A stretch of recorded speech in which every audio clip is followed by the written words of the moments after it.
Hello and welcome to Prem's classes. ನಾನು ನಿಮ್ಮ Prem. Day students ಎಲ್ಲರೂ ಕೂಡ ಗುಡ್ ಆಫ್ಟರ್ನೂನ್. ಐ ಹೋಪ್ ಎಲ್ಲರೂ ಕೂಡ ಟೆಸ್ಟ್ಗೆ ಓದ್ಕೊಂಡು ಬಂದಿದ್ದೀರಾ ಅನ್ಕೋತೀನಿ. ಸೊ ನಾವು ಇಂಡಿಯನ್ ಕಾನ್ಸ್ಟಿಟ್ಯೂಷನ್ ಪೊಲಿಟಿಯ 3ನೇ ಟೆಸ್ಟನ್ನು ಇವತ್ತು ನೋಡ್ತಾ ಹೋಗೋಣ. ಆಲ್ರೆಡಿ 2 ಟೆಸ್ಟ್ ಆಗಿತ್ತು. ಸೊ ಈ 3ನೇ ಟೆಸ್ಟಲ್ಲಿ 17 ಪ್ರಶ್ನೆಗಳಿರ್ತವೆ. ಸೊ 34 ಅಂಕಗಳಿರುತ್ತೆ. 17 ಪ್ರಶ್ನೆಗಳು 34 ಅಂಕಗಳಿರುತ್ತೆ. ಒಂದು ಪ್ರಶ್ನೆಗೆ 2 ಅಂಕಗಳು, ನೆಗೆಟಿವ್ 0.66. ಒಂದು ಪ್ರಶ್ನೆಯನ್ನ ನೀವು ತಪ್ಪು ಮಾಡಿದ್ದೀರಾ ಅಂದ್ರೆ 0.66 ಅನ್ನ ಮೈನಸ್ ಮಾಡ್ಬೇಕಾಗತ್ತೆ. ಇಟ್ ಮೀನ್ಸ್ ನೀವು ಎಷ್ಟು ಪ್ರಶ್ನೆಯನ್ನ ಅಟೆಂಡ್ ಮಾಡಿರ್ತೀರಲ್ವಾ, ಎಷ್ಟು ತಪ್ಪಾಗಿರ್ತಾರಲ್ವಾ. ಫಾರ್ ಎಕ್ಸಾಂಪಲ್ 10 ತಪ್ಪಾಗಿದ್ದಾವೆ ಅಂದ್ರೆ 0.66 10 ಇಂಟು 0.66 6.6 ಮಾರ್ಕ್ಸ್ ಅನ್ನ ನೀವು ಲೆಸ್ ಮಾಡ್ಬೇಕಾಗುತ್ತೆ. ಓಕೆನಾ, ನೆಗೆಟಿವ್ 0.66. ಅಂಡ್ ದೆನ್ ಎಲ್ಲರೂ ಕೂಡ ಒಂದು ಶೀಟ್ ಅನ್ನ ತೆಗೆದುಕೊಳ್ಳಿ, ಒಂದು ಪೆನ್ ಅನ್ನ ತೆಗೆದುಕೊಳ್ಳಿ. ಸೊ ಒಂದು ಶೀಟ್ ಅಂಡ್ ಪೆನ್ ಅನ್ನ ತೆಗೆದುಕೊಳ್ಳಿ.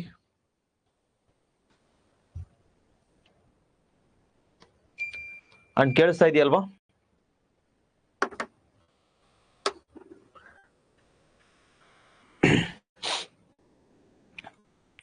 ಒಂದು ಶೀಟ್ ಅಂಡ್ ಒಂದು ಪೆನ್ ಅನ್ನ ತೆಗೆದುಕೊಂಡ ನಂತರ ತಾವುಗಳು ನಾನೇನು ಕ್ವಶನ್ ಅನ್ನ ಡಿಸ್ಪ್ಲೇ ಮಾಡ್ತೀನಿ. ಒಂದು ಪ್ರಶ್ನೆಗೆ 1 ನಿಮಿಷ ಟೈಮ್ ಇರುತ್ತೆ. ಸೊ ಫಸ್ಟ್ ಕ್ವಶನ್ಗೆ ಏನೋ, ಬಿನೋ, ಸಿನೋ ಅಥವಾ ಡಿನೋ ಯಾವುದು ಸರಿಯಾದ ಉತ್ತರ ಅಂತಕ್ಕಂಥದ್ದನ್ನ ನೀವು ಹಾಕೋಬೇಕಾಗುತ್ತೆ. Then second, then third, then fourth, fifth, six, 7, 8, 9, 10th. ಇದೇ ರೀತಿ ಅಷ್ಟು ಪ್ರಶ್ನೆಗಳಿಗೆ ಆನ್ಸರ್ ಮಾಡಿದ ನಂತರ ನಾನು ನಿಮ್ಗೆ ಎಕ್ಸ್ಪ್ಲನೇಷನ್ ಅನ್ನ ಮಾಡ್ತೀನಿ. ಟೆಸ್ಟ್ ನ ಅನಾಲಿಸಿಸ್ ಕೂಡ ಇದ್ದೇ ಇರುತ್ತೆ. So don't worry. ಅದಾದ ನಂತರ ತಾವುಗಳು ಎಷ್ಟು ಸರಿಯಾಗಿದೆ, ಎಷ್ಟು ತಪ್ಪಾಗಿದೆ ಅಂತಕ್ಕಂಥದ್ದನ್ನ ನಮಗೆ ನೀವು ಹೇಳ್ಬೇಕಾಗತ್ತೆ ಕೊನೆಯಲ್ಲಿ. ಅಂಡ್ ಸತ್ಯವನ್ನ ಹೇಳಿ, ಸತ್ಯವನ್ನ ಬಿಟ್ಟು ದಯವಿಟ್ಟು ಸುಳ್ಳು ಹೇಳ್ಬೇಡಿ. ನೀವು ಸುಳ್ಳು ಹೇಳಿದಿರ ಅಂದ್ರೆ ನಿಮ್ ಲೈಫಲ್ಲಿ ನೀವು ಸುಳ್ಳನ್ನೇ ಅಟ್ರಾಕ್ಟ್ ಮಾಡ್ತಾ ಇರ್ತೀರಾ. ಸೊ ನಿಮಗೆ ಸುಳ್ಳು ಹೇಳೋರೇ ಸಿಗ್ತಾ ಇರ್ತಾರೆ. ಸೊ ನೆಗೆಟಿವಿಟಿ ನಿಮ್ಗೆ ಅಟ್ರಾಕ್ಟ್ ಆಗ್ತಾ ಇರುತ್ತೆ. ಲೈಫಲ್ಲಿ ಮುಂದೆ ಬರ್ಲಿಕ್ಕೆ ಸಾಧ್ಯ ಆಗಲ್ಲ. ಸೊ ನಿಜವನ್ನ ಹೇಳಿ. ಓಕೆ, ರೆಡಿನಾ?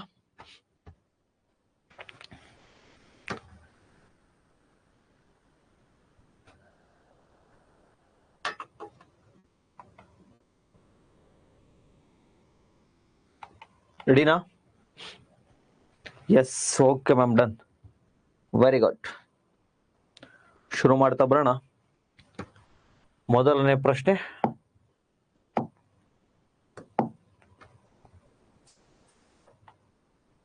S, your time start now.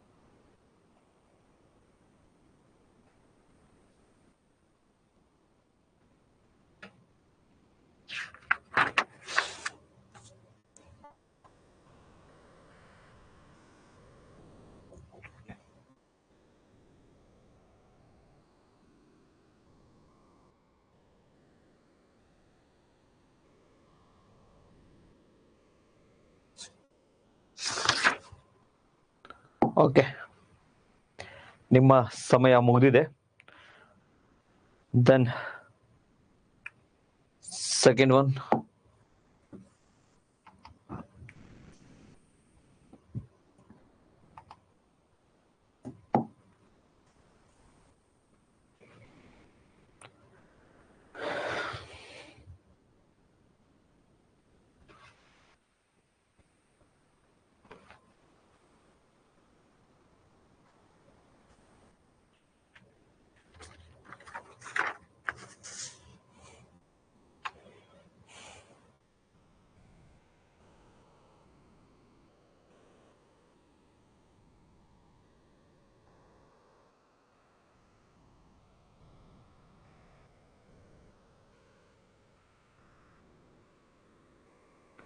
Last 20 second.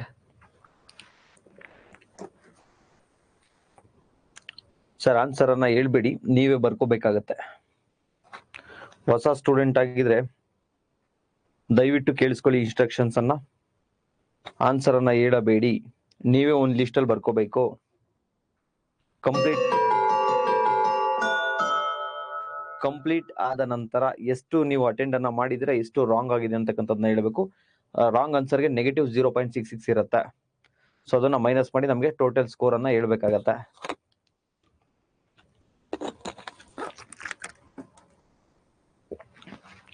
Then third question.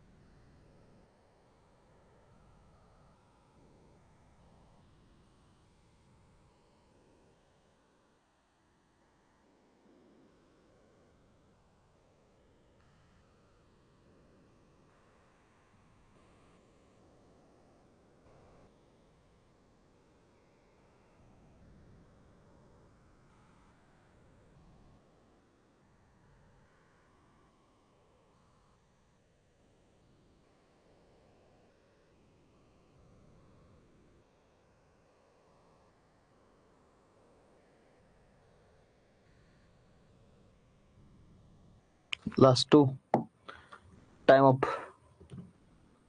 Next ಮೂರನೇ ಪ್ರಶ್ನೆ. Next fourth one.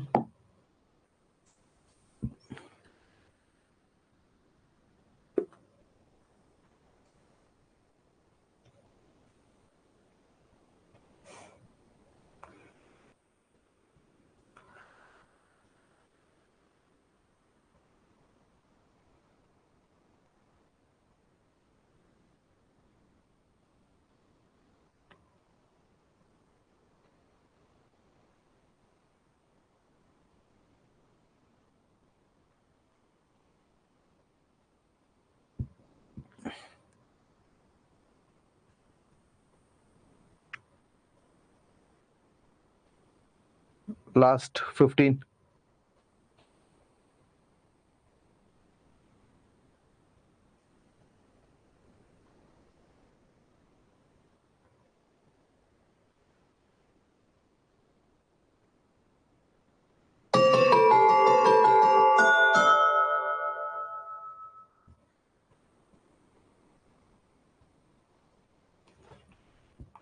Next fifth one.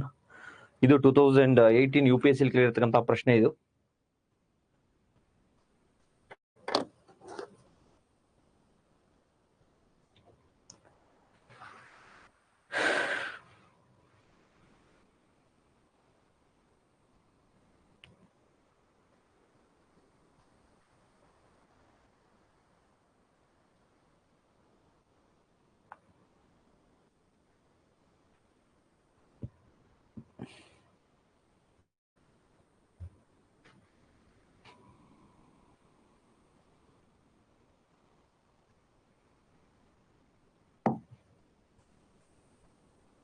Last 30 second.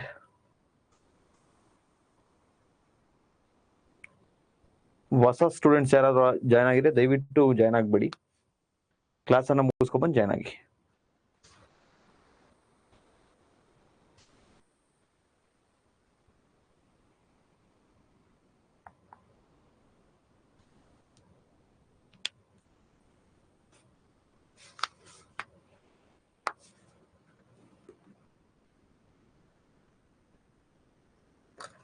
Okay, then next.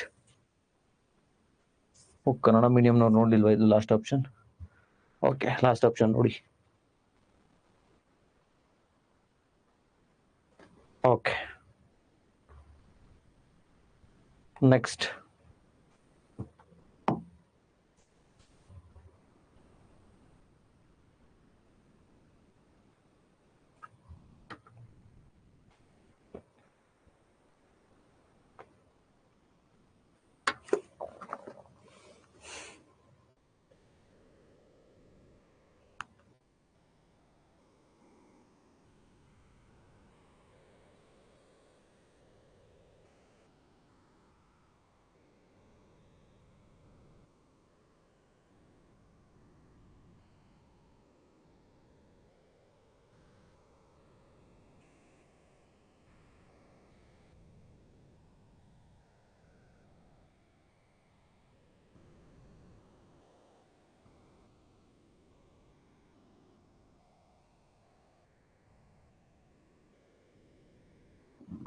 Okay. Next.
Then next.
Okay. Next. Ninth.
Next.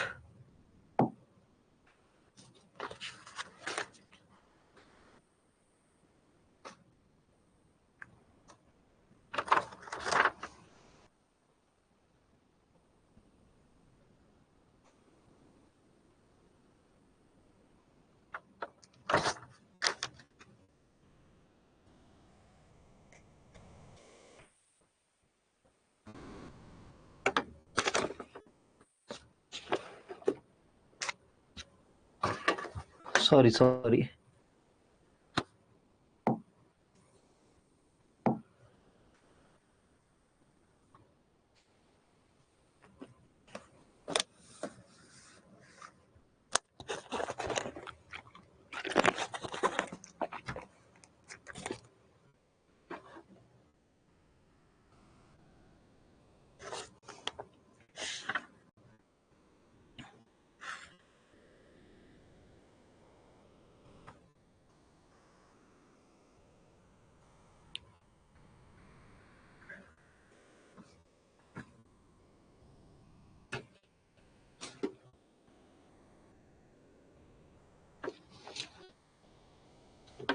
Last 10.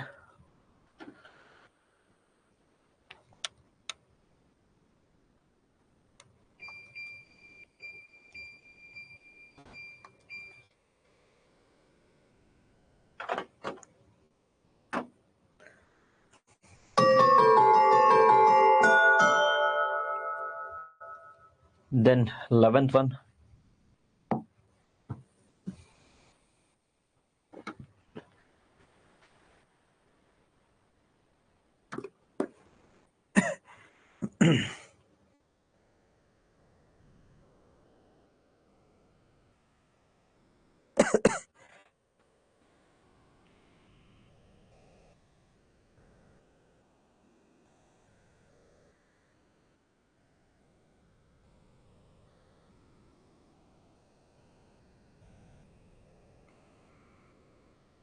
Last 26.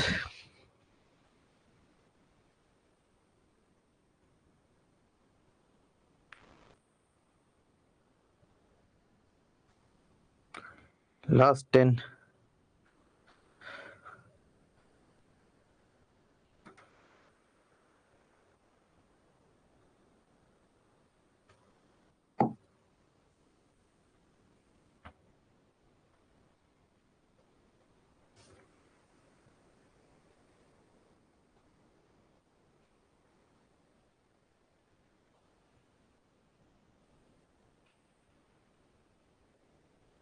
Next.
Next ಇದು ಸ್ವಲ್ಪ difficult ಅನ್ಸುತ್ತೆ, ಸ್ವಲ್ಪ think ಮಾಡಿ.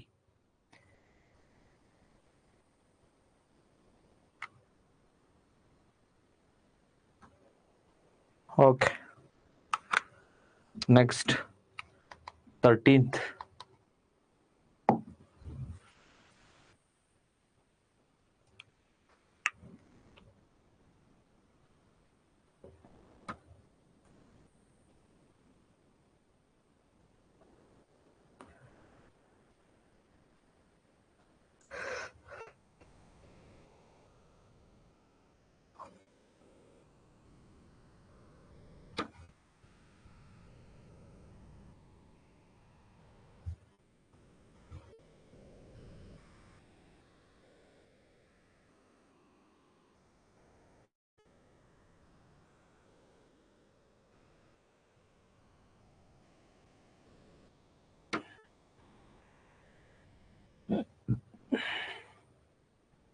Last 10.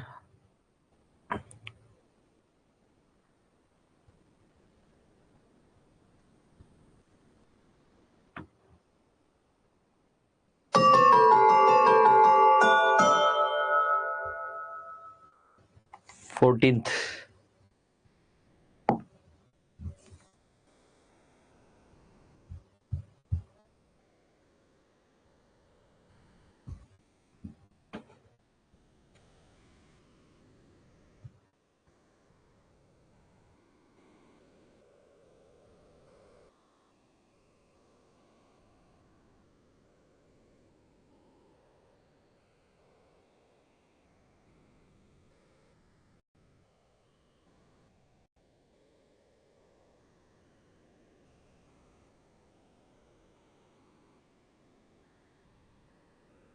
Last 20. Okay. Next, 15th.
Next, last ಇನ್ನೊಂದಿರುತ್ತೆ ಪ್ರಶ್ನೆ.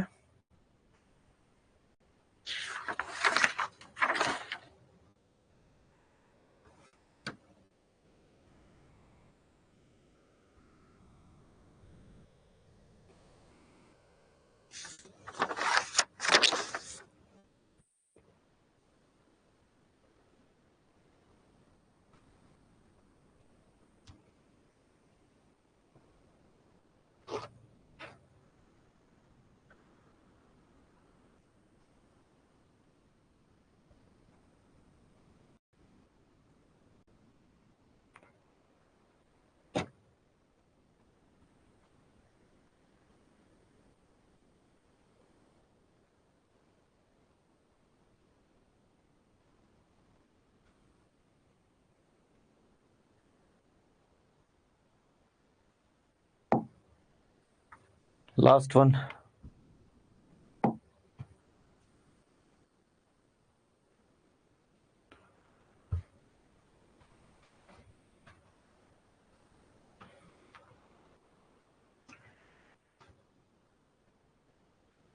ಸಾರಿ, last one.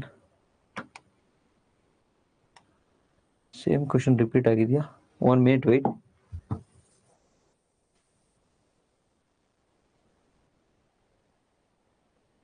Okay, ಇದಾಯ್ತು. Last.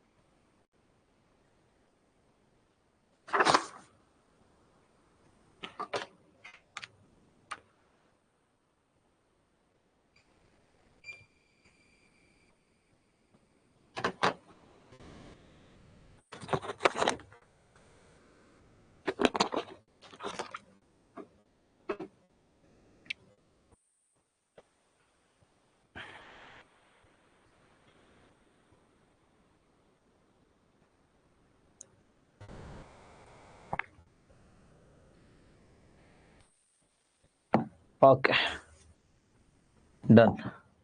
ಇಲ್ಲಿಗೆ ತಮ್ಮ ಎಲ್ಲ ಪ್ರಶ್ನೆಗಳು ಕೂಡ ಕಂಪ್ಲೀಟ್ ಆಯ್ತು. 17 ಪ್ರಶ್ನೆಗಳು.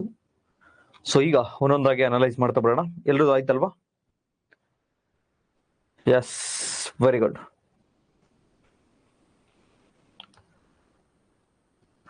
ಈಗ ಒಂದೊಂದೇ ಪ್ರಶ್ನೆಯನ್ನ ಅನಲೈಸ್ ಮಾಡ್ತಾ ಬರೋಣ. ಎಲ್ರದ್ದು ಆಗಿದೆಯಲ್ವಾ? Okay, done.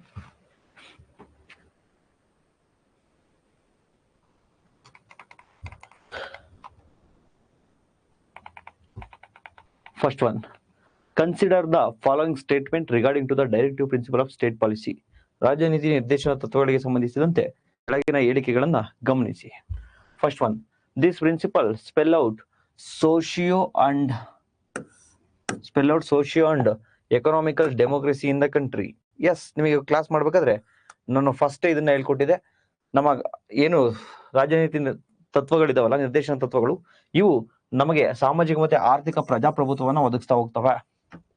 So article 39, article 38 ಅದನ್ನ ಅಂತಾನೆ ಹೇಳ್ತಕ್ಕಂಥದ್ದು welfare of the state. So ನಮ್ಮ ರಾಜ್ಯದ ಕಲ್ಯಾಣವನ್ನ ಬಯಸುವುದಕ್ಕೋಸ್ಕರ, ಫಾರ್ ಎಕ್ಸಾಂಪಲ್ ನೀವು ಸ್ಟೇಟ್ಗೆ ನಮ್ಮ DPSP ಸಜೆಸ್ಟ್ ಮಾಡುತ್ತೆ, ಮೈ ಡಿಯರ್ ಸ್ಟೇಟ್, ನೀವು ಜನಗಳಿಗೆ ಆರ್ಥಿಕ ನೆರವನ್ನ ಕೊಡಿ. ಫಾರ್ ಎಕ್ಸಾಂಪಲ್ ಪಬ್ಲಿಕ್ ಅಸಿಸ್ಟೆನ್ಸ್, ಸಾರ್ವಜನಿಕ ನೆರವನ್ನ ಕೊಡ್ತಾ ಹೋಗಿ. ಯಾರಿಗೆ? ವಯಸ್ಸಾಗಿರ್ತಕ್ಕಂಥವ್ರಿಗೆ ಪಿಂಚಣಿಯನ್ನ ಕೊಡ್ತಾ ಹೋಗ್ಬೋದಾಗಿರ್ಬೋದು, ಅಥವಾ ಮಟರ್ನಿಟಿ ರಿಲೀಫ್ ಮಾತೃತ್ವ ಯೋಜನೆಯನ್ನ ಕೊಡ್ತಾ ಹೋಗಿ, ಅಥವಾ ಅನ್ಎಂಪ್ಲಾಯ್ಮೆಂಟ್ ಬೆನಿಫಿಟ್ ಅನ್ನ ಕೊಡ್ತಾ ಹೋಗಿ, ಅನ್ಎಂಪ್ಲಾಯ್ಮೆಂಟ್ ಅಲೋಯನ್ಸಸ್ ನಿರುದ್ಯೋಗ ಭತ್ಯೆಗಳನ್ನ ಕೊಡ್ತಾ ಹೋಗಿ, ಪಂಚಾಯತ್ ಡೆವಲಪ್ಮೆಂಟ್ ಮಾಡ್ಲಿಕ್ಕೋಸ್ಕರ ಅಭಿವೃದ್ಧಿನ ಮಾಡ್ತಾ ಬನ್ನಿ. ಅದೇ ರೀತಿ ನಾವು ಈ ಒಂದು ಎನ್ವೈರನ್ಮೆಂಟ್ ಅನ್ನ ಪ್ರೊಟೆಕ್ಷನ್ ಅನ್ನ ಮಾಡ್ತಾ ಬನ್ನಿ, ವನ್ಯಜೀವಿಯನ್ನ ಸಂರಕ್ಷಿಸ್ತಾ ಬನ್ನಿ. ಈ ರೀತಿ ಪ್ರತಿಯೊಂದಕ್ಕೂ ಕೂಡ ಏನ್ ಸಜೆಸ್ಟ್ ಮಾಡುತ್ತಲ್ವಾ, ಸೊ ಸೋಶಿಯೋ ಅಂಡ್ ಎಕನಾಮಿಕಲ್ ಡೆಮೋಕ್ರಸಿನ ನಮ್ಮ ರಾಜನೀತಿ ನಿರ್ದೇಶನ ತತ್ವಗಳು ಸಾರ್ತವೆ. ದೆನ್ ಪೊಲಿಟಿಕಲ್ ಡೆಮೋಕ್ರಸಿಯನ್ನ ಯಾವ್ದು ಹೇಳ್ತಾ ಬರುತ್ತೆ? Fundamental rights. ಅದನ್ನ ನಾವು ಡೀಟೇಲ್ಡ್ ಆಗಿ ಕ್ಲಾಸ್ ಅಲ್ಲಿ ಚರ್ಚೆ ಮಾಡಿದೀವಿ. Correct statement. ದೆನ್ ಸ್ಟೇಟ್ಮೆಂಟ್ 2 ನೋಡಿ. The provisions contained in these principles are not enforceable by any court. Yes, ಈ ತತ್ವಗಳು ಏನು DPSP ಏನಿದಾವಲ್ವಾ, ಈ ತತ್ವಗಳು ನಿಬಂಧನೆಗಳು ಯಾವುದೇ ನ್ಯಾಯಾಲಯಗಳಿಂದ ಜಾರಿಗೊಳಿಸಲು ಸಾಧ್ಯ ಇಲ್ಲ. ಎಸ್, ಅದೇ ಅಲ್ವಾ ಹೇಳೋದು article 37. These principles are not enforceable by court. ಈ ಇಲ್ಲಿರ್ತಕ್ಕಂಥ ಪ್ರಿನ್ಸಿಪಲ್ಗಳು ಉಲ್ಲಂಘನೆ ಆದ್ರೆ, ಅಂದ್ರೆ ಇವನ್ನ ಸ್ಟೇಟ್ ಕೊಟ್ಟರು ಕೊಡ್ಬೋದು, ಕೊಡದೇನೆ ಇರ್ಬೋದು. ಅವುಗಳ ಫೈನಾನ್ಷಿಯಲ್ ಕಂಡೀಷನ್ಗೆ ಬಿಟ್ಟಿರ್ತಕ್ಕಂಥದ್ದು. ಫಾರ್ ಎಕ್ಸಾಂಪಲ್ ನ್ಯೂಟ್ರಿಷನ್ ಅನ್ನ ಕಾಪಾಡಿ ಅಂತ ಹೇಳುತ್ತೆ DPSP, ನ್ಯೂಟ್ರಿಷನ್ ಲೆವೆಲ್ ಅನ್ನ ಜಾಸ್ತಿ ಮಾಡಿ, ಬಾಣಂತಿಯರಿಗೆ ಮೊಟ್ಟೆಯನ್ನ ಕೊಡಿ, ಈ ರೀತಿ ಹಲವಾರು ಯೋಜನೆಗಳನ್ನ ಕೊಡಿ ಅಂತ ಹೇಳ್ತಾ ಹೋಗುತ್ತೆ. ನೆಕ್ಸ್ಟ್ ವರ್ಕರ್ಸ್ ನ ಮ್ಯಾನೇಜ್ಮೆಂಟ್ ಅಲ್ಲಿ ಪಾರ್ಟಿಸಿಪೇಷನ್ ಮಾಡಿ ಅಂತ ಹೇಳ್ತಾ ಹೋಗುತ್ತೆ. ಸೊ ಇವೆಲ್ಲವನ್ನು ಕೂಡ ಸ್ಟೇಟ್ ಕೊಟ್ಟರು ಕೊಡ್ಬೋದು, ಇಟ್ ಮೀನ್ಸ್ ಗೌರ್ಮೆಂಟ್ ಕೊಟ್ಟರು ಕೊಡ್ಬೋದು, ಕೊಡದೇ ಇರ್ಬೋದು. ಕೊಟ್ಟಿಲ್ಲ ಅಂತ ಹೇಳಿ ನಾವು ಸುಪ್ರೀಂ ಕೋರ್ಟ್ಗಾಗ್ಲಿ ಹೈಕೋರ್ಟ್ಗಾಗ್ಲಿ ಹೋಗ್ಲಿಕ್ಕಾಗಲ್ಲ. ಅದನ್ನೇ ಆರ್ಟಿಕಲ್ 37 ಹೇಳ್ತಕ್ಕಂಥದ್ದು. These principles are not enforceable by court. ಯಾವುದೇ ನ್ಯಾಯಾಲಯದಿಂದ ಇವು ಸಂರಕ್ಷಣೆಯನ್ನು ಒಳಗೊಂಡಿಲ್ಲ. But these are the fundamentals in governance. It is the duty of every state or central government to follow these principles while making the laws. ಯಾವುದೇ state ಆಗಿರ್ಬೋದು, central government ಆಗುದು, ಯಾವ್ದಾದ್ರು loss ಅನ್ನ, ಯಾವ್ದಾದ್ರು ಸ್ಕೀಮ್ಸ್ ಅನ್ನ, ಯಾವ್ದಾದ್ರು ಒಂದು ಯೋಜನೆಗಳನ್ನ ಜಾರಿಗೆ ತರ್ತಕ್ಕಂತಹ ಸಂದರ್ಭದಲ್ಲಿ ಈ ಪ್ರಿನ್ಸಿಪಲ್ ಗಳನ್ನ ಅಳವಡಿಸ್ಕೊಳ್ಬೇಕು ಅಂತಕ್ಕಂಥದ್ದನ್ನ ಆರ್ಟಿಕಲ್ 37 ಹೇಳುತ್ತೆ. Yes, correct statement. Both 1 and 2. ಸರಿಯಾದ ಉತ್ತರ ಆಪ್ಷನ್ ಸಿ. ನೆಕ್ಸ್ಟ್ ನೋಡಿ, question number 2. The idea of welfare state. The idea of welfare state. ಭಾರತೀಯ ಸಂವಿಧಾನದ ಕಲ್ಯಾಣ ರಾಜ್ಯ, ನಮ್ಮ ರಾಜ್ಯವನ್ನ ಕಲ್ಯಾಣ ರಾಜ್ಯವನ್ನಾಗಿ ಮಾಡ್ಬೇಕು ಅಂತಕ್ಕಂಥದ್ದು ಎಲ್ಲಿ ಹೇಳುತ್ತೆ? ತಮ್ಮೆಲ್ಲರಿಗೂ ಕೂಡ ಗೊತ್ತಿದೆ, ರಾಜ್ಯ ನೀತಿ ನಿರ್ದೇಶನ ತತ್ವಗಳು ಪಾರ್ಟ್ 4 ಭಾಗ 4ರಲ್ಲಿ ಹೇಳ್ತಕ್ಕಂಥದ್ದು. ಯಾವ ಆರ್ಟಿಕಲ್ ಹೇಳುತ್ತೆ? ವೆಲ್ಫೇರ್ ಸ್ಟೇಟ್ ಅನ್ನ, ಅನೇಕ ಸ್ಕೀಮ್ಗಳನ್ನ ತನ್ನಿ ಅಂತೇಳಿ ಎಲ್ಲಾ ಆರ್ಟಿಕಲ್ಗಳು ಕೂಡ ಹೇಳ್ತಾ ಹೋಗ್ತವೆ. ಆದರೆ ಆರ್ಟಿಕಲ್ 38 ಏನಿದೆ, ಸ್ಪೆಸಿಫಿಕ್ ಆಗಿ ವೆಲ್ಫೇರ್ ಸ್ಟೇಟ್ ಅನ್ನ ಮಾಡೋಣ ಅಂತ ಹೇಳಿ ಹೇಳ್ತಾ ಬರುತ್ತೆ. Article 38. Option B. Then right to vote to be elected in India. So right to vote to be elected in India as a, ಭಾರತದಲ್ಲಿ ಮತದಾನ ಮಾಡ್ತಕ್ಕಂತಹ ಹಕ್ಕು ಏನಿದಾವಲ್ವಾ, ಸೊ ಅದು ಯಾವುದ್ರಲ್ಲಿ ನಮಗೆ ಕೊಟ್ಟಿದೆ ಅಂತ ಹೇಳಿ. Right to vote. ಸ್ವಲ್ಪ ಯೋಚನೆ ಮಾಡಿ. ರೈಟ್ ಟು ವೋಟ್ ಏನಿದೆ, ಮತದಾನ ಮಾಡ್ತಕ್ಕಂಥ ಹಕ್ಕು ಏನಿದೆ, ಇದನ್ನ ಯೂಶಲಿ ಎಲ್ಲರೂ ಏನ್ ಅನ್ಕೋತಾರೆ ಅಂದ್ರೆ ಆರ್ಟಿಕಲ್ 19 ಅನ್ಕೋತಾರೆ. Article 19 provide 6 rights regarding to the freedom. ಸ್ವಾತಂತ್ರ್ಯಕ್ಕೆ ಸಂಬಂಧಪಟ್ಟಿರ್ತಕ್ಕಂತಹ 6 ಅಂಶಗಳನ್ನ ಆರ್ಟಿಕಲ್ 19 ಹೇಳ್ತಾ ಬರುತ್ತೆ. ಫಾರ್ ಎಕ್ಸಾಂಪಲ್ ಅದನ್ನ ಬಿಡ್ತಾ ಹೋಗೋಣ, ಬಟ್ ತಮಗೆ ಗೊತ್ತಿರಲಿ, DPSP ಆಗಿರ್ಬೋದು ಅಥವಾ ಫಂಡಮೆಂಟಲ್ ರೈಟ್ಸ್ ಆಗಿರ್ಬೋದು, ಈ ಎರಡು ಕೂಡ ತಮಗೆ ಬಹೆಟ್ ಆಗಿರ್ಬೇಕು. ತಮಗೆ ನಾನು ಕಾನ್ಸೆಪ್ಟ್ ಕ್ಲಾರಿಟಿ ಆಗಿರ್ಬೇಕು, ಅಬ್ಸರ್ವ್ಡ್ ಕಾನ್ಸೆಪ್ಟ್ ಕ್ಲಾರಿಟಿ ಆಗಿರ್ಬೇಕು. ಬಹೆಟ್ ಮಾಡೋದಕ್ಕಿಂತ ಯಾವಾಗ ಕಾನ್ಸೆಪ್ಟ್ ಕ್ಲಾರಿಟಿ ಇರುತ್ತೋ ಅವಾಗ ಈಸಿಯಾಗಿ ನೆನಪಿರುತ್ತೆ. ನಮ್ಮ ಕ್ಲಾಸ್ ಸ್ಟೂಡೆಂಟ್ಸ್ಗೆ ಏನು ತೊಂದರೆ ಆಗಲ್ಲ. ಬಟ್ ಒಂದ್ಸರ್ತಿ ಜಸ್ಟ್ ಒಂದು 2 ಮಿನಿಟ್ ತೆಗೆದುಕೊಂಡು ರಿವೈಸ್ ಮಾಡ್ಬೇಡ, ಜಸ್ಟ್ 2 ಮಿನಿಟ್ ಅಷ್ಟೇ, ಜಾಸ್ತಿ ಬೇಡ. ಸೊ ಆ ಪಾರ್ಟ್ 3 ಭಾಗ 3 ಏದ್ರ ಬಗ್ಗೆ ಹೇಳುತ್ತೆ ಅಂದ್ರೆ ಫಂಡಮೆಂಟಲ್ ರೈಟ್ಸ್ ಬಗ್ಗೆ ಹೇಳ್ತಾ ಹೋಗುತ್ತೆ. ಆರ್ಟಿಕಲ್ 12 to 35 ವಿಧಿ 12ರಿಂದ 35ರವರೆಗೆ ಫಂಡಮೆಂಟಲ್ ರೈಟ್ಸ್ ಬಗ್ಗೆ ನಾವು ನೋಡ್ತಾ ಹೋಗ್ತೀವಿ, ಮೂಲಭೂತ ಹಕ್ಕುಗಳ ಬಗ್ಗೆ. ಆರ್ಟಿಕಲ್ 12 ಏನಿರುತ್ತೆ? ಡೆಫಿನೇಷನ್ ಆಫ್ ದ ಸ್ಟೇಟ್, ರಾಜ್ಯ ಪದದ ಅರ್ಥವನ್ನು ಹೇಳ್ತಾ ಹೋಗುತ್ತೆ. ಆರ್ಟಿಕಲ್ 13 ಹೇಳ್ತಾ ಹೋಗುತ್ತೆ, the law that is inconsistence with any fundamental right shall be wide declare shall be wide. ಯಾವುದೇ ಒಂದು ಲಾ ಪ್ರೀ ಆಗಿರ್ಬೋದು, ಪೋಸ್ಟ್ ಆಗಿರ್ಬೋದು, ಪ್ರೀ ಆರ್ ಪೋಸ್ಟ್ ಇಂಡಿಪೆಂಡೆನ್ಸ್, ಸ್ವತಂತ್ರ ಬರೋಕ್ಕಿಂತ ಮುಂಚೆ, ಸ್ವತಂತ್ರ ಆದ ನಂತರ ಬಂದಿರತಕ್ಕಂಥ ಲಾಗಳು ಯಾವುದೇ ಮೂಲಭೂತ ಹಕ್ಕುಗಳನ್ನ ವೈಲೇಷನ್ ಮಾಡಬಾರ್ದು ಅಂತ ಹೇಳ್ತಾ ಆರ್ಟಿಕಲ್ 13. ಆರ್ಟಿಕಲ್ 14 ಏನ್ ಹೇಳ್ತಾ ಬರುತ್ತೆ? Equality before law and equal protection of the law. State shall not deny to any person equality before law, equal protection of law. ಕಾನೂನಿನ ಮುಂದೆ ಎಲ್ಲರೂ ಸರಿ ಸಮಾನರು, ಕಾನೂನಿನ ಸಮಾನ ರಕ್ಷಣೆ ಅಂತಕ್ಕಂಥದ್ದನ್ನ ಹೇಳ್ತಾ ಬರುತ್ತೆ. ಈ ಒಂದೊಂದು ಆರ್ಟಿಕಲ್ ಅನ್ನೇ ಕ್ಲಾಸಲ್ಲಿ ನಾವು ಒಂದೊಂದು ಮಾತಾಡಿದೀವಿ, ಬಟ್ ಇಲ್ಲಿ just revision. Then article 15, prohibition of discriminations on the grounds of race, religion, caste, sex, place of birth. ತಾರತಮ್ಯವನ್ನು ನಿಷೇಧ ಮಾಡಿದೆ. ಯಾವುದೇ ಆಧಾರದ ಮೇಲೆ, ಅವ್ರು ಹುಟ್ಟಿರ್ತಕ್ಕಂಥ ಸ್ಥಳದ ಆಧಾರದ ಮೇಲೆ, ಜಾತಿಯ ಆಧಾರದ ಮೇಲೆ, ಲಿಂಗದ ಆಧಾರದ ಮೇಲೆ, ಜನಾಂಗದ ಆಧಾರದ ಮೇಲೆ ತಾರತಮ್ಯವನ್ನ ಮಾಡಬಾರ್ದು. Then article 16, equal opportunity in the matter of public employment. ಸಾರ್ವಜನಿಕ ಹುದ್ದೆಗಳಲ್ಲಿ ಸಮಾನವಾಗಿರ್ತಕ್ಕಂಥ ಅವಕಾಶವನ್ನ ಕೊಡ್ತಾ ಹೋಗ್ಬೇಕು. ಆರ್ಟಿಕಲ್ 17, ಅಬಲಿಷನ್ ಆಫ್ ಅನ್ಟಚಬಿಲಿಟಿ, ಅಸ್ಪೃಶ್ಯತೆ ನಿವಾರಣೆ. ಆರ್ಟಿಕಲ್ 18, ಅಬಲಿಷನ್ ಆಫ್ ಟೈಟಲ್ಸ್, ಬಿರುದುಗಳನ್ನ ರದ್ದು ಮಾಡ್ತಕ್ಕಂಥದ್ದು. ಆರ್ಟಿಕಲ್ 14 to ಆರ್ಟಿಕಲ್ 18 ಏನ್ ಹೇಳುತ್ತೆ? ವಿಧಿ 14 ಏನ್ ಹೇಳುತ್ತೆ? ರೈಟ್ ಟು ಈಕ್ವಾಲಿಟಿ, ಸಮಾನತೆ ಹಕ್ಕುಗಳನ್ನ ಹೇಳ್ತಾ ಹೋಗುತ್ತೆ. Then article 19 to article 22, right to freedom, ಸ್ವಾತಂತ್ರ್ಯದ ಹಕ್ಕುಗಳನ್ನ ಹೇಳ್ತಾ ಹೋಗುತ್ತೆ. Article 19 provide 6 rights regarding to the freedom. Number 1, Article 19, Class 1, Class A, freedom of speech and expression. Article 19, Class 1, Class B, assembly.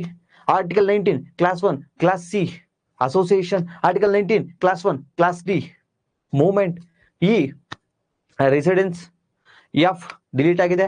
Article 19 clause 1 clause F delete ಆಗಿದೆ. ತಮಗೆ ಗೊತ್ತಿರಲಿ, 44th constitution amendment act ಪ್ರಕಾರ, 44ನೇ ಸಂವಿಧಾನದ ತಿದ್ದುಪಡಿ ಪ್ರಕಾರ 1978ರಲ್ಲಿ.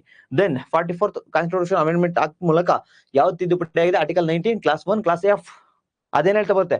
Right to hold dispose the property, ಆಸ್ತಿ ಹಕ್ಕನ್ನ ಹೇಳ್ತಾ ಹೋಗುತ್ತೆ. Then article 19 clause 1 clause G, reside ಆಯ್ತು. ಪ್ರೊಫೆಷನ್, ತಮ್ಗೆ ಯಾವುದೇ ರೀತಿಯ ಒಂದು ವೃತ್ತಿಯನ್ನ ಸ್ಥಾಪನೆ ಮಾಡ್ತಕ್ಕಂಥ ಹೇಳ್ತಾ ಬರುತ್ತೆ. ಸೊ ಆರ್ಟಿಕಲ್ 19 ಅಲ್ಲಿ ಒಂದೇನ್ ಹೇಳ್ತಾ ಬರುತ್ತೆ? Article 19 clause 1 class A, freedom of speech and expression. ಏನು ಮಾತನಾಡತಕ್ಕಂಥ ಸ್ವಾತಂತ್ರ್ಯ ಇದೆಯಲ್ವಾ, ಆ freedom of speech and expression ಅಲ್ಲಿ ಮತದಾನ ಮಾಡ್ತಕ್ಕಂಥದ್ದು ಬರ್ಬೋದಲ್ವಾ ಅಂತ ತಾವು ಥಿಂಕ್ ಮಾಡಿದ್ರೆ ನೋಡಿ, freedom of speech and expression ಅಲ್ಲಿ ತಮಗೆ ಇಷ್ಟ, ಇದು ಕೇಸ್ ಹೋಗಿರ್ತದೆ ಕೋರ್ಟ್ಗೆ. ಸರ್, ನಾವ್ ಯಾರನ್ನಾದ್ರೂ ಒಬ್ರು ಚೂಸ್ ಮಾಡ್ತಾ ಇದೀವಿ ಅಂದ್ರೆ ನಮ್ಮ ಫ್ರೀಡಮ್ ಅನ್ನ ಎಕ್ಸ್ಪ್ರೆಸ್ ಮಾಡ್ತಾ ಇದೀವಿ ಅಂತ, ನಮ್ಮ ವಾಕ್ ಸ್ವಾತಂತ್ರ್ಯವನ್ನ ನಾವು ಎಕ್ಸ್ಪ್ರೆಸ್ ಮಾಡ್ತಾ ಇದ್ದೀವಿ ಅಂತ ಹೇಳಿ ಒಂದು ಕೋರ್ಟ್ ಹೋಗುತ್ತೆ. ಬಟ್ ಅದೇನ್ ಹೇಳುತ್ತೆ ಅಂದ್ರೆ, ಮತದಾನ ಮಾಡ್ತಕ್ಕಂಥದ್ದು it is not fundamental rights, ಇದು ಮೂಲಭೂತ ಹಕ್ಕು ಅಲ್ಲ. Article 19 clause 1. ಬಟ್ ನಿಮ್ಮ ಮತದಾನ ಮಾಡ್ಲಿಕ್ಕೆ ಯಾರನ್ನ ಸೆಲೆಕ್ಟ್ ಮಾಡ್ತಿರಲ್ಲ, ನೀವು ಚಾಯ್ಸ್ ಮಾಡ್ತೀವಲ್ಲ, ಅದು ಬೇಕಾದ್ರೆ fundamental rights. And article 21 right to life and personal liberty, ವೈಯಕ್ತಿಕ ಸ್ವಾತಂತ್ರ್ಯ ಏನಿದೆಯಲ್ಲ, ಅದರಲ್ಲಿ ನಿಮ್ಗೆ ಇಷ್ಟ ಬಂದಂತ ಚೂಸ್ ಮಾಡಬಹುದು. But it is not fundamental rights. Right to vote. ಮತ್ತೇನ್ ಸರ್ ಹಂಗಾದ್ರೆ? This is constitutional right under article 326, 326ನೇ ವಿಧಿ ಪ್ರಕಾರ ಇದು ಮತದಾನದ ಹಕ್ಕು. ದೆನ್ ಆರ್ಟಿಕಲ್ 19 ಆಯ್ತು. Article 20, protection of in respect of convictions of some offences. ಅಂದ್ರೆ ಒಂದಷ್ಟು ಅಪರಾಧಿಗಳಿಗೆ ಒಂದಷ್ಟು ಹಕ್ಕುಗಳನ್ನ ಕೊಡ್ತಾ ಹೋಗುತ್ತೆ. ನೋ ಡಬಲ್ ಜಿಯೋಪಾರ್ಡಿ, ಒಂದು ಕೃತ್ಯಕ್ಕೆ 2-3 ಬಾರಿ ಶಿಕ್ಷೆಯನ್ನ ಕೊಡುವಂತಿಲ್ಲ. ದೆನ್ ನೋ ಸೆಲ್ಫ್ ಇನ್ಕ್ರಿಮಿನೇಷನ್, ಅವನ ವಿರುದ್ಧನೇ ಅವನು ಸಾಕ್ಷಿಯನ್ನ ಹೇಳುವಂತಿಲ್ಲ. Then no ex post facto, ಅವ್ನು ಯಾವಾಗ ಕ್ರೈಮ್ ಮಾಡಿರ್ತಾನೋ ಅವಾಗ ಯಾವ್ದು ಲಾ ಜಾರಿ ಇರುತ್ತೋ ಅದ್ರ ಪ್ರಕಾರ ಅವನಿಗೆ ಶಿಕ್ಷೆಯನ್ನ ಕೊಡಬೇಕು, ಇಂದು ಶಿಕ್ಷೆ ಕೊಡಬಾರ್ದು ಅಂತ ಹೇಳ್ತಾ article 20. Then article 21, right to life and personal liberty, ಜೀವಿಸುವ ಹಕ್ಕು ಮತ್ತೆ ವೈಯಕ್ತಿಕ ಸ್ವಾತಂತ್ರ್ಯದ ಹಕ್ಕು. ಇದನ್ನೇ ಒಂದ್ ಕ್ಲಾಸ್ ಅಲ್ಲಿ ನೋಡಿದೀವಿ, 2 ಅವರ್ ನೋಡಿದೀವಿ. ದೆನ್ ಆರ್ಟಿಕಲ್ 22, ಇಲ್ಲಿ ಪ್ರಿವೆಂಟಿವ್ ಡಿಟೆನ್ಷನ್ಸ್ ಮತ್ತೆ ಪನಿಟಿವ್ ಡಿಟೆನ್ಷನ್, ದಂಡನಾತ್ಮಕ ಬಂಧನ, ಮುಂಜಾಗ್ರತಾ ಬಂಧನದ ಬಗ್ಗೆ ಹೇಳ್ತಾ ಹೋಗುತ್ತೆ. ಫಾರ್ ಎಕ್ಸಾಂಪಲ್, ಯಾರನ್ನ ಪನಿಟಿವ್ ಡಿಟೆನ್ಷನ್ ಮಾಡಿರ್ತೀವಲ್ಲ, ದಂಡನಾತ್ಮಕ ಬಂಧನ ಮಾಡಿರ್ತೀವಲ್ಲ, ಅವ್ನಿಗೆ ಇನ್ಫಾರ್ಮೇಶನ್ ಕೊಡಬೇಕು, ಯಾವ ಆಧಾರದ ಮೇಲೆ ನಾವು ಬಂಧನ ಮಾಡಿದೀವಿ, within 24 hours excluding journey or ಅವ್ರನ್ನ ಕೋರ್ಟ್ಗೆ ಸಬ್ಮಿಟ್ ಮಾಡಬೇಕು. ದೆನ್ ಅವ್ರಿಗೆ ಲೀಗಲ್ ಪ್ರಾಕ್ಟಿಷನರ್ನ ಭೇಟಿ ಆಗ್ಲಿಕ್ಕೆ ಅವಕಾಶವನ್ನ ಕೊಡ್ತಾ ಹೋಗ್ಬೇಕು, ಆರ್ಟಿಕಲ್ 22. ಬಟ್ ಈ ರೈಟ್ಸ್ ಗಳು ಪ್ರಿವೆಂಟಿವ್ ಡಿಟೆನ್ಷನ್ಗೆ ಸಂಬಂಧಪಡಲ್ಲ. ಇದನ್ನ ನಾವು ಮಾತಾಡಿದೀವಿ ಕ್ಲಾಸ್ ಅಲ್ಲಿ, ಮುಂಜಾಗ್ರತಾ ಬಂಧನಕ್ಕೆ ಸಂಬಂಧಪಡಲ್ಲ. ದೆನ್ ಆರ್ಟಿಕಲ್ 22 ಆಯ್ತು. Article 19 to 22, freedom, right to freedom, ಸ್ವಾತಂತ್ರ್ಯದ ಹಕ್ಕುಗಳು. Then article 23 and 24, right against exploitation, ಶೋಷಣೆಯ ವಿರುದ್ಧದ ಹಕ್ಕುಗಳು. ಆರ್ಟಿಕಲ್ 23 ಏನ್ ಹೇಳುತ್ತೆ? Prohibition of human traffic and forced labour, ಯಾವುದೇ ರೀತಿಯ ಮಾನವ ಕಳ್ಳಸಾಗಾಣಿಕೆಯನ್ನ ಮಾಡಬಾರ್ದು, ದೇವದಾಸಿ ಪದ್ಧತಿಯನ್ನ ಆಚರಣೆ ಮಾಡಬಹುದು, ಸ್ಲೇವ್ ಅನ್ನ ಮಾಡಬಾರ್ದು, ಹೆಣ್ಣು ಮಕ್ಕಳನ್ನ ಟ್ರೇಡ್ ಮಾಡಬಾರ್ದು. ಬೈ ಅಂಡ್ ಸೆಲ್ ಮಾಡಬಾರ್ದು, ಮಾರಾಟವನ್ನ ಮಾಡಬಾರ್ದು. ಅಂಡ್ ಫೋರ್ಸ್ಡ್ ಲೇಬರ್, ಜೀತ ಪದ್ಧತಿ ಇರಬಾರ್ದು. ಸೊ ಜೀತ ಪದ್ಧತಿ ನಿರ್ಮೂಲನೆ ಕಾಯ್ದೆ 1976, abolition of bonded labour act 1976 act ಅನ್ನು ಕೂಡ ಜಾರಿಗೆ ತಂದಿದ್ದೀವಿ. Next article 24, prohibition of employment of childrens in factories or any hazardous works, ಬಾಲ ಕಾರ್ಮಿಕ ಪದ್ಧತಿಯನ್ನ ನಿಷೇಧ ಮಾಡಿರ್ತಕ್ಕಂಥದ್ದು. ಸೊ ಅದರಲ್ಲೂ ಒಂದು ಲಾನ ತಂದಿದ್ದೀವಿ, child and adolescent prohibition and regulations act. So ಅದನ್ನೆಲ್ಲ ಕೂಡ ನಾವು ನೋಡಿದೀವಿ. 2016 ಅಲ್ಲಿ ಇದು ರೀನೇಮ್ ಆಗ್ತಕ್ಕಂಥದ್ದು, 2005 ನಲ್ಲಿ ಒಂದು ಆಕ್ಟ್ ಬರ್ತದೆ. ಇದನ್ನೆಲ್ಲ ನಾವು ಕಂಪ್ಲೀಟ್ ಆಗಿ ಡೀಟೇಲ್ ಆಗಿ ನೋಡಿದೀವಿ. ದೆನ್ ಆರ್ಟಿಕಲ್ 23 ಅಂಡ್ ಆರ್ಟಿಕಲ್ 24 ಆಯ್ತು. Then article 25 to 28 right to freedom of religion, ಧಾರ್ಮಿಕ ಸ್ವಾತಂತ್ರ್ಯದ ಹಕ್ಕುಗಳ ಬಗ್ಗೆ ಹೇಳ್ತಾ ಹೋಗುತ್ತೆ. ಫಾರ್ ಎಕ್ಸಾಂಪಲ್ ಆರ್ಟಿಕಲ್ 25 ಹೇಳ್ತಾರೆ, freedom of conscience, free professions, free practice and free propagation of any religion. ಅವ್ರಿಗೆ ತಮ್ಮ ಆತ್ಮಸಾಕ್ಷಿಗೆ ಅನುಗುಣವಾಗಿ ಯಾವುದೇ ಒಂದು ಧರ್ಮವನ್ನು ಅವರು ಪಾಲನೆ ಮಾಡ್ಬೋದು, ಯಾವುದೇ ಒಂದು ಧರ್ಮವನ್ನು ನನ್ನ ಧರ್ಮ ಅಂತಕ್ಕಂಥದ್ದು ಪ್ರಚಾರವನ್ನ ಮಾಡ್ಬೋದು, ಪ್ರಾಕ್ಟೀಸ್ ಮಾಡ್ಬೋದು, ಆಚರಣೆಗಳನ್ನ ಪ್ರಾಕ್ಟೀಸ್ ಮಾಡ್ತಾ ಹೋಗ್ಬೋದು. ಅದ್ರ ಬಗ್ಗೆ ಹೇಳ್ತಾ ಹೋಗುತ್ತೆ ಆರ್ಟಿಕಲ್ 25. ಇದು ಇಂಡಿವಿಜುವಲ್ ರಿಲಿಜಿಯನ್ ರೈಟ್ಸ್, ಇದು ವೈಯಕ್ತಿಕ ಧಾರ್ಮಿಕ ಹಕ್ಕು. ದೆನ್ ಆರ್ಟಿಕಲ್ 26, ಇದು ಒಂದು ಕಮ್ಯುನಿಟಿಗೆ ಧಾರ್ಮಿಕ ಹಕ್ಕನ್ನ ಕೊಡ್ತಾ ಹೋಗುತ್ತೆ. ಅಂದ್ರೆ ಯಾವುದೇ ಒಂದು ಸಮುದಾಯ, ಯಾವುದೇ ಒಂದು ರಿಲಿಜನ್, ಯಾವುದೇ ಒಂದು ಧರ್ಮ ಅವ್ರಿಗೆ ಇಷ್ಟ ಬಂದಿರ್ತಕ್ಕಂಥ ಒಂದು ಇದನ್ನ ಏನ್ ಸ್ಥಾಪನೆ ಮಾಡಿರ್ತಲ್ಲ ಆತರ ಒಂದು ವಿದ್ಯಮಾನಗಳನ್ನ, ಅಂದ್ರೆ ಫಾರ್ ಎಕ್ಸಾಂಪಲ್ ಹಿಂದೂ ಯಾವ್ದೋ ಒಂದು ಏನಾದ್ರು ಸ್ಟಾರ್ಟ್ ಮಾಡ್ಕೋಬಹುದು, ಅವರ ಒಂದು ರಿಲಿಜನ್ಗೆ ಸಂಬಂಧಪಟ್ಟಿರ್ತಕ್ಕಂಥ ಮಠ ಮಂದಿರ ಅವೆಲ್ಲವನ್ನು ಕೂಡ ಅವ್ರು ಮಾಡ್ತಾ ಹೋಗ್ಬೋದು. Next article 27, freedom of payment of taxes for propagation, ಅವರ ಒಂದು ಧರ್ಮವನ್ನ ಬೇರೆಯವ್ರಿಗೆ ಹೇಳ್ಕೊಳ್ಳಿಕ್ಕೆ, ಪ್ರಚಾರ ಮಾಡ್ಲಿಕ್ಕೆ ಯಾವುದೇ ರೀತಿಯ ಟ್ಯಾಕ್ಸ್ ಅನ್ನ ಕಟ್ಟಬಾರದು. ದೆನ್ ಆರ್ಟಿಕಲ್ 28 ಏನ್ ಹೇಳುತ್ತೆ,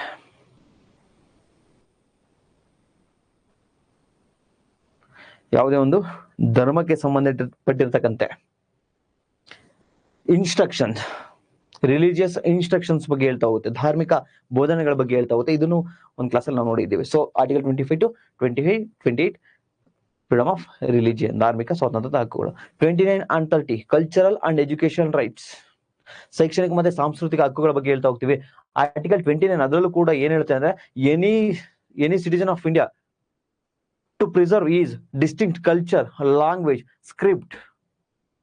ಯಾವುದೇ ಒಬ್ಬ ನಮ್ಮ ಭಾರತೀಯ ಸಿಟಿಸನ್, ಭಾರತೀಯ ನಾಗರಿಕ ಅಂತಕ್ಕಂಥವನು ತನಗೆ ತನ್ನ ವಿಶಿಷ್ಟವಾಗಿರ್ತಕ್ಕಂತಹ ಭಾಷೆಯನ್ನ, ಸಂಸ್ಕೃತಿಯನ್ನ, ಲಿಪಿಯನ್ನ ಸಂರಕ್ಷಣೆ ಮಾಡ್ತಕ್ಕಂಥ ಅಧಿಕಾರವನ್ನು ಹೊಂದಿದೆ. ಇದು ಕೇವಲ ಮೈನಾರಿಟೀಸ್ ಮಾತ್ರ ಕೊಟ್ಟಿಲ್ಲ, minority as well as majority, ಅಲ್ಪಸಂಖ್ಯಾತರು ಮತ್ತೆ ಬಹುಸಂಖ್ಯಾತರು ಇಬ್ಬರಿಗೂ ಇರ್ತಕ್ಕಂಥದ್ದು ಆರ್ಟಿಕಲ್ 29. ಬಟ್ ಆರ್ಟಿಕಲ್ 30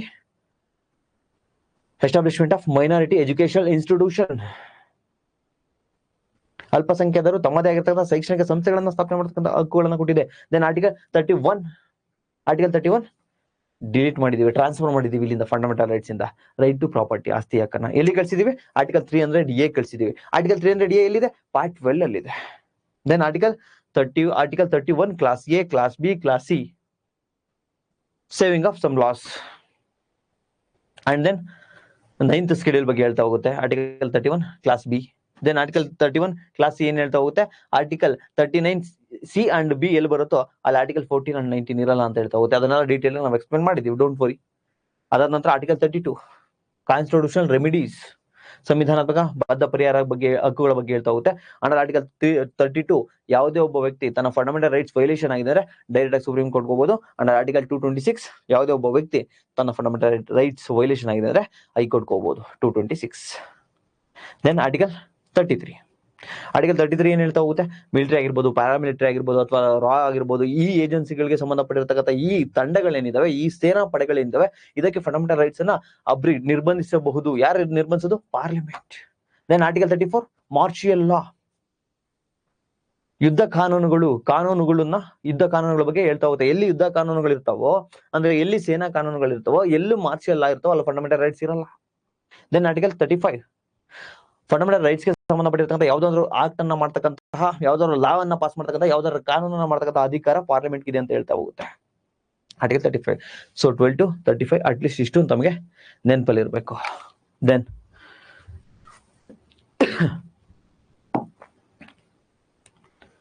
ಥರ್ಡ್ ಆಯ್ತು. ಫೋರ್ತ್,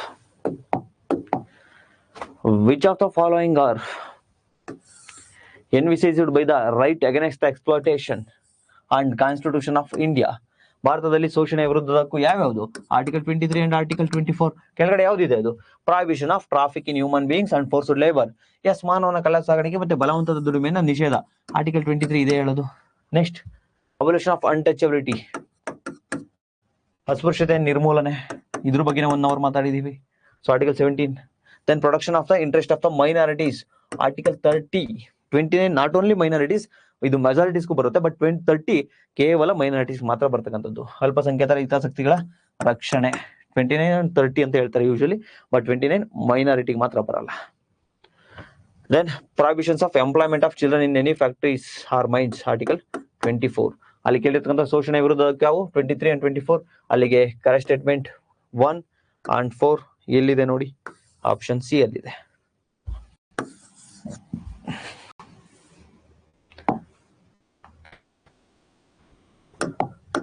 ದೆನ್ 2018 UPSC ಪ್ರಶ್ನೆ ಇದು ಕೂಡ. Right to privacy is protected as a intrinsic part of right to life and personal liberty. Which of the following is Constitution of India correctly appropriated imply above the statement? Privacy, ಗೌಪ್ಯತೆ ಅಂತಕ್ಕಂಥ ಹಕ್ಕು ಏನಿದೆ, ಇದನ್ನ ಬದುಕುವ ಹಕ್ಕು ಮತ್ತು ವೈಯಕ್ತಿಕ ಸ್ವಾತಂತ್ರ್ಯದ ಒಂದು ಭಾಗವಾಗಿ ನಾವು ಸಂರಕ್ಷಣೆ ಮಾಡಿದ್ದೀವಿ ಅಂಡರ್ ಆರ್ಟಿಕಲ್ 21 ನಲ್ಲಿ. ಸೊ ಭಾರತದ ಸಂವಿಧಾನದಲ್ಲಿ ಈ ಕೆಳಗಿನವುಗಳಲ್ಲಿ ಯಾವುದು ಮೇಲಿನ ಹೇಳಿಕೆಯನ್ನು ಸರಿಯಾಗಿ ಸೂಕ್ತವಾಗಿ ಸೂಚಿಸುತ್ತದೆ? ಎಲ್ಲಿದೆ ಆರ್ಟಿಕಲ್ 21? ಫಂಡಮೆಂಟಲ್ ರೈಟ್ಸ್ ಅಲ್ಲಿ ಇದೆಯಲ್ವಾ? ಸೊ ಆರ್ಟಿಕಲ್ 21 ಎಲ್ಲಿದೆ? Fundamental rights guaranteed by the in part 3. So option C ಭಾಗ 3 ಅಲ್ಲಿದೆ. Next, which article of the Constitution of India safeguard one's right to marry the person's one's choice? Yes, very good ಪ್ರಶ್ನೆ ಇದು. So ಯಾವ ವಿಧಿಯು ಒಬ್ಬ ವ್ಯಕ್ತಿಯು ತನ್ನ ಆಯ್ಕೆಯ ವ್ಯಕ್ತಿಯನ್ನ ಮದುವೆಯಾಗುವ ಹಕ್ಕನ್ನು ಸಂರಕ್ಷಿಸುತ್ತದೆ? ಅಂದ್ರೆ ನಿಮ್ಗೆ ಇಷ್ಟ ಬಂದವರು ನೀವು ಮದುವೆ ಆಗ್ಬೇಕು. ಇದು ಯಾವ ವಿಧಿ ಹೇಳುತ್ತೆ? ಇದು ಕೇಸು ಆ ರೈಟ್ ಟು ಪ್ರೈವಸಿ ಇಡೋದಲ್ಲ ಹಿಂದೆ, ಅದು ಪುಟ್ಟಸ್ವಾಮಿ ಕೇಸಲ್ಲಿ ಸುಪ್ರೀಂ ಕೋರ್ಟ್ ಹೇಳ್ತಕ್ಕಂಥದ್ದು. Right to privacy is a part of article 21 ಅಂತ ಹೇಳ್ತಾ ಹೋಗುತ್ತೆ. ನಮ್ಮ ಗೌಪ್ಯತೆ ಹಕ್ಕು ಏನಿದೆ ಅದು ವಿಧಿ 21ರ ಒಂದು ಭಾಗ ಅಂತೇಳಿ KS ಪುಟ್ಟಸ್ವಾಮಿ ಅವರ ಕೇಸಲ್ಲಿ. ದೆನ್ ಈಗ ಇಲ್ಲಿಗೆ ಬಂದ್ರೆ ಇದು ತಮ್ಗೆ ಇಷ್ಟ ಬಂದವ್ರನ್ನ ಮದುವೆ ಆಗ್ತಕ್ಕಂಥದ್ದು. ಇದು ಯಾವ ರೈಟ್ಸ್ ಅಂಡರ್ ಅಲ್ಲಿ ಬರುತ್ತೆ ಅಂತ ಸೊ ತಮ್ಗೆಲ್ರಿಗೂ ಕೂಡ ಗೊತ್ತಿದೆ ನೋಡಿ. Right to marry is not a fundamental rights. ನೆನ್ಪಿರ್ಲಿ, ಮದ್ವೆ ಆಗ್ತಕ್ಕಂಥ ಹಕ್ಕು ಫಂಡಮೆಂಟಲ್ ರೈಟ್ಸ್ ಅಲ್ಲ. ಬಟ್ ಮದ್ವೆ ಆಗ್ಬೇಕಾದ್ರೆ ನೀವು ಇಷ್ಟಪಟ್ಟವ್ರನ್ನ ಮದ್ವೆ ಆಗೋದು ನಿಮ್ಮ ಫಂಡಮೆಂಟಲ್ ರೈಟ್ಸ್. ಫಾರ್ ಎಕ್ಸಾಂಪಲ್, ಮದ್ವೆ ಆಗುವ ಹಕ್ಕನ್ನು ಏನಾದ್ರು ಫಂಡಮೆಂಟಲ್ ರೈಟ್ಸ್ ಮಾಡಿದ್ದಾರೆ ಅಂದ್ರೆ, right to marry fundamental rights ಮಾಡಿದ್ದಾರೆ ಅಂದ್ರೆ ನಮ್ಮ ಮೂಲಭೂತ ಹಕ್ಕಲ್ವಾ? It is enforceable by court. ಇದು ಕಾನೂನಿನ ಮಾನ್ಯತೆ ಪಡೆದಿರುತ್ತಲ್ವಾ? ಇನ್ ಕೇಸ್ ತಮಗೆ ಗೊತ್ತು ಯಾವ್ದಾದ್ರು ಫಂಡಮೆಂಟಲ್ ರೈಟ್ಸ್ ವೈಲೇಷನ್ ಆಗಿದೆ ಅಂದ್ರೆ ಆರ್ಟಿಕಲ್ 32 ನಾವು ಸುಪ್ರೀಂ ಕೋರ್ಟ್ಗೆ ಹೋಗ್ಬೋದು, ಅಂಡ್ ಆರ್ಟಿಕಲ್ 226 ಹೈಕೋರ್ಟ್ಗೆ ಹೋಗ್ಬೋದು. ಬಟ್ ಈಗೇನಾದ್ರು ರೈಟ್ ಟು ಮ್ಯಾರಿ ಇದನ್ನ ಫಂಡಮೆಂಟಲ್ ರೈಟ್ಸ್ ಮಾಡಿದ್ರೆ ನನಗೆ ಯಾರು ಹುಡುಗಿ ಕೊಡ್ತಾ ಇಲ್ಲ ಅಂದ್ಕೊಳ್ಳಿ, ಆಗ ನಾನು ಡೈರೆಕ್ಟ್ ಸುಪ್ರೀಂ ಕೋರ್ಟ್ ಹೋಗ್ಬೋದು, ನನಗೆ ಮದುವೆ ಮಾಡಿಸ್ತಿಲ್ಲ ನೀವು ಮದುವೆ ಮಾಡಿಸಿ ಅಂತೇಳಿ ಸ್ಟೇಟ್ ಗೌರ್ಮೆಂಟ್ ಮೇಲೆ ಹೋಗ್ಬೋದಲ್ವಾ ನಾವು? ಸೊ ಅದಕ್ಕೆ right to marry is not a fundamental rights. ಮದುವೆ ಆಗ್ತಕ್ಕಂಥದ್ದು ಫಂಡಮೆಂಟಲ್ ರೈಟ್ಸ್ ಅಲ್ಲ. ಬಟ್ ನಿಮ್ಗೆ ಇಷ್ಟ ಬಂದವ್ರನ್ನ ಮದ್ವೆಗೆ ಸೆಲೆಕ್ಟ್ ಮಾಡ್ತಕ್ಕಂಥದ್ದು ಫಂಡಮೆಂಟಲ್ ರೈಟ್ಸ್. ಫಾರ್ ಎಕ್ಸಾಂಪಲ್, ನನಗೆ ಇವಳು ಇಷ್ಟ ಆಗ್ತಾರೆ, ನಾನು ಇವಳನ್ನೇ ಮದುವೆ ಆಗ್ತೀನಿ. It's your fundamental rights under article 21. Right to rifle personal liberty, ಜೀವಿಸುವ ಹಕ್ಕು ಮತ್ತೆ ವೈಯಕ್ತಿಕ ಸ್ವಾತಂತ್ರ್ಯ ಇದೆಯಲ್ಲ ಅದು ನಿನ್ನ ಪರ್ಸನಲ್ ವೈಯಕ್ತಿಕ ಸ್ವಾತಂತ್ರ್ಯ. So under article 21.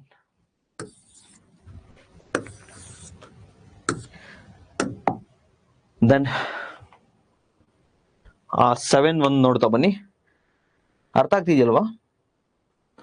S, class ಕೇಳಿದ್ರೆ ಅರ್ಥ ಆಗುತ್ತೆ, ಡೋಂಟ್ ವರಿ. ಹೊಸ ಸ್ಟೂಡೆಂಟ್ಸ್ ಇದ್ರೆ ದಯವಿಟ್ಟು ಕ್ಲಾಸ್ ಕೇಳಿ ಆಮೇಲೆ ಇದನ್ನ ಅಟೆಂಡ್ ಮಾಡಿ. So which principles among the following was added in the directive principle of state policy? ಎಲ್ಲೋಯ್ತು? ಎಸ್ ನೋಡಿ, ವೆರಿ ವೆರಿ ಇಂಪಾರ್ಟೆಂಟ್. ಇದು UPSC ಪ್ರಶ್ನೆ. UPSC 2 ಬಾರಿ ಈ ರೀತಿಯ ಪ್ರಶ್ನೆಯನ್ನ ಕೇಳಿದೆ ಕಳೆದ 5 ವರ್ಷದಲ್ಲಿ. So which principle among the following was added DPSP by 42nd constitutional amendment act? ಯಾವ ಪ್ರಿನ್ಸಿಪಲ್ಸ್ ಅನ್ನ, ಯಾವ ತತ್ವಗಳನ್ನ 42ನೇ ಸಂವಿಧಾನದ ತಿದ್ದುಪಡಿಯ ಮೂಲಕ ರಾಜ್ಯ ನೀತಿ ನಿರ್ದೇಶನ ತತ್ವಗಳಲ್ಲಿ ಆಡ್ ಮಾಡಿದೀವಿ ಅಂತ ನೆನ್ಪಿಟ್ಕೊಳ್ಳಿ. ಆರ್ಟಿಕಲ್ 39 ಕ್ಲಾಸ್ ಎಫ್ ಇದನ್ನ ಆಡ್ ಮಾಡ್ತೀವಿ 42nd ಕಾನ್ಸ್ಟಿಟ್ಯೂಷನ್ ಅಮೆಂಡ್ಮೆಂಟ್ ಮೂಲಕ. ಇದನ್ನ ಬಿಟ್ರೆ ಆರ್ಟಿಕಲ್ 43A, ಇದನ್ನ ಬಿಟ್ರೆ article 48A and article 39A ಇಷ್ಟನ್ನ ನಾವು ಆಡ್ ಮಾಡ್ತಾ ಹೋಗ್ತೀವಿ ಇಲ್ಲಿಗೆ ನಮ್ಮ ಫಂಡಮೆಂಟಲ್ ರೈಟ್ಸ್ಗೆ, ಸಾರಿ DPSPಗೆ. ಸೊ ಆರ್ಟಿಕಲ್ 39F ಏನ್ ಸರ್ ಹೇಳುತ್ತೆ ಅಂದ್ರೆ to secure opportunities for healthy development of the children. ನಮ್ಮ ಮಕ್ಕಳೇನಿರ್ತಾರೆ ಚಿಕ್ಕ ಮಕ್ಕಳ ಆರೋಗ್ಯಕರ ಪೂರ್ಣ ಬೆಳವಣಿಗೆಗೆ ನಾವು ಹೆಲ್ಪ್ ಮಾಡ್ಬೇಕು, ಅವ್ರಿಗೆ ಫ್ರೀಡಮ್ ಅನ್ನ ಕೊಡ್ಬೇಕು, ಅವ್ರಿಗೆ ಫೋರ್ಸ್ ಅನ್ನ ಮಾಡಬಾರ್ದು ಅಂತಕ್ಕಂಥದ್ದು ಹೇಳುತ್ತೆ ಆರ್ಟಿಕಲ್ 39F.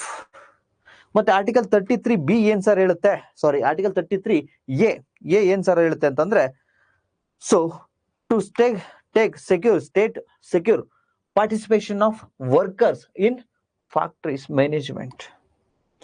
ಅಂದ್ರೆ participation of workers in management, ಯಾವುದೇ ವರ್ಕರ್ಸ್ ಏನಿರ್ತಾರೆ ಕೆಲಸ ಮಾಡ್ತಿರ್ತಾರಲ್ಲ ಯಾವುದೇ ಒಂದು ಫ್ಯಾಕ್ಟರಿಗಳಲ್ಲಿ, ಅವ್ರು ಕೇವಲ ಕೆಲಸ ಮಾಡ್ತಿರೋದು ಅಷ್ಟೇ ಅಲ್ಲ, ಅವರು ಪಾರ್ಟಿಸಿಪೇಟ್ ಮಾಡಬೇಕು. ಎಲ್ಲಿ ಪಾರ್ಟಿಸಿಪೇಟ್ ಮಾಡಬೇಕು, ಆ ಮ್ಯಾನೇಜ್ಮೆಂಟ್ ಅಲ್ಲಿ, ಆ ಕಂಪನಿಯ ಮ್ಯಾನೇಜ್ಮೆಂಟ್ ಎಲ್ಲಿರುತ್ತೋ ಅಲ್ಲಿ ಪಾರ್ಟಿಸಿಪೇಟ್ ಮಾಡಬೇಕು. ಆಗ ಅಲ್ಲಿ ವರ್ಕರ್ ಅಲ್ಲಿರ್ತಕ್ಕಂಥ ಕಷ್ಟಗಳು ಅರ್ಥ ಆಗ್ತಾವ ಅವ್ನಿಗೆ. ಸೊ ವರ್ಕರ್ ಯಾವ ರೀತಿ ಎನ್ವೈರನ್ಮೆಂಟ್ ಅನ್ನ ಕೊಡಬೇಕು, ವರ್ಕರ್ಗೆ ಏನೆಲ್ಲ ಹಕ್ಕುಗಳನ್ನ ಕೊಡಬೇಕು ಅಂತೇಳಿ ಅವ್ನು ಸಜೆಸ್ಟ್ ಮಾಡ್ತಾ ಬರ್ತಾನೆ. ಸೊ ಅದು 43A. ಸೊ 48A ಏನ್ ಹೇಳುತ್ತೆ ಅಂದ್ರೆ to protect and preserve environment and improvement of forest and wildlife. ವನ್ಯಜೀವಿನ ಸಂರಕ್ಷಣೆ ಮಾಡಬೇಕು, ಕಾಡನ್ನ ಸಂರಕ್ಷಣೆ ಮಾಡಬೇಕು, ಅದ್ರ ಜೊತೆಗೆ ಕಾಡು ಮತ್ತೆ ವನ್ಯಜೀವಿಗಳನ್ನ ಪ್ರೋತ್ಸಾಹಿಸಬೇಕು ಅಂತಕ್ಕಂಥದ್ದನ್ನ ಹೇಳ್ತಾ ಬರುತ್ತೆ.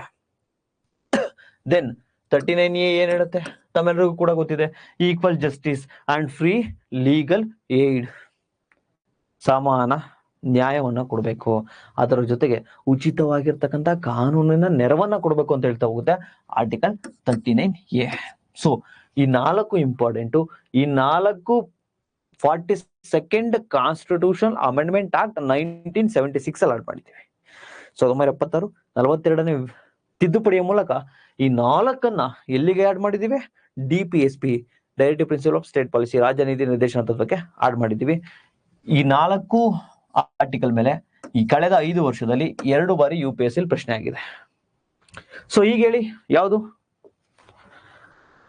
S, participation of workers in management of industries. Participation of workers in management of industries article 43A.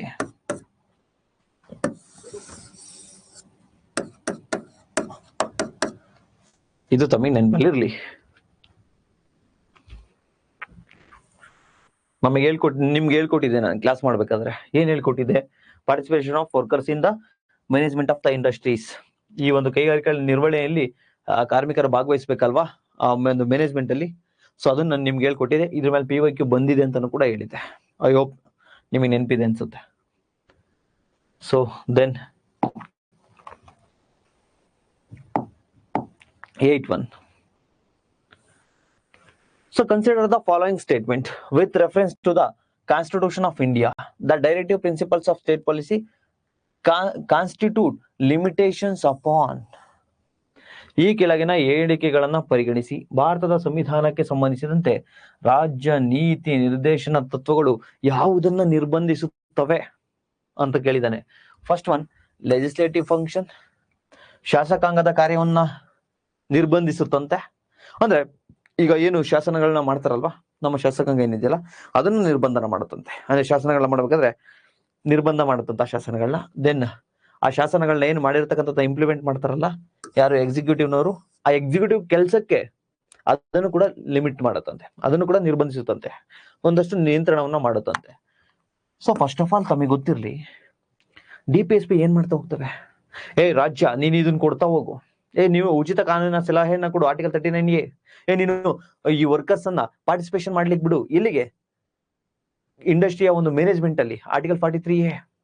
Worker state ನೀನು ಎನ್ವೈರನ್ಮೆಂಟ್ ಅನ್ನ ಪ್ರೊಟೆಕ್ಷನ್ ಮಾಡು, ವನ್ಯಜೀವಿನ ಸಂರಕ್ಷಣೆ ಮಾಡು, ಕಾಡನ್ನ ಸಂರಕ್ಷಣೆ ಮಾಡು ಆರ್ಟಿಕಲ್ 48A. ವರ್ಕರ್ ನೀನು ಕೌ ಸ್ಲಾಟರಿಂಗ್ ಅನ್ನ ತಡೆಗಟ್ಟು, ಪಶು ವಧೆಯನ್ನ ತಡೆಗಟ್ಟು, ಹಸುಗಳನ್ನ ಏನು ಹತ್ಯೆ ಮಾಡ್ತಿದ್ರಲ್ಲ ಅದನ್ನ ತಡೆಗಟ್ಟು, ಬ್ರೀಡಿಂಗ್ ಅನ್ನ ಇಂಪ್ರೂವ್ ಮಾಡು, ಹಸುಗಳ ತಳಿಯನ್ನ ವೃದ್ಧಿ ಮಾಡು,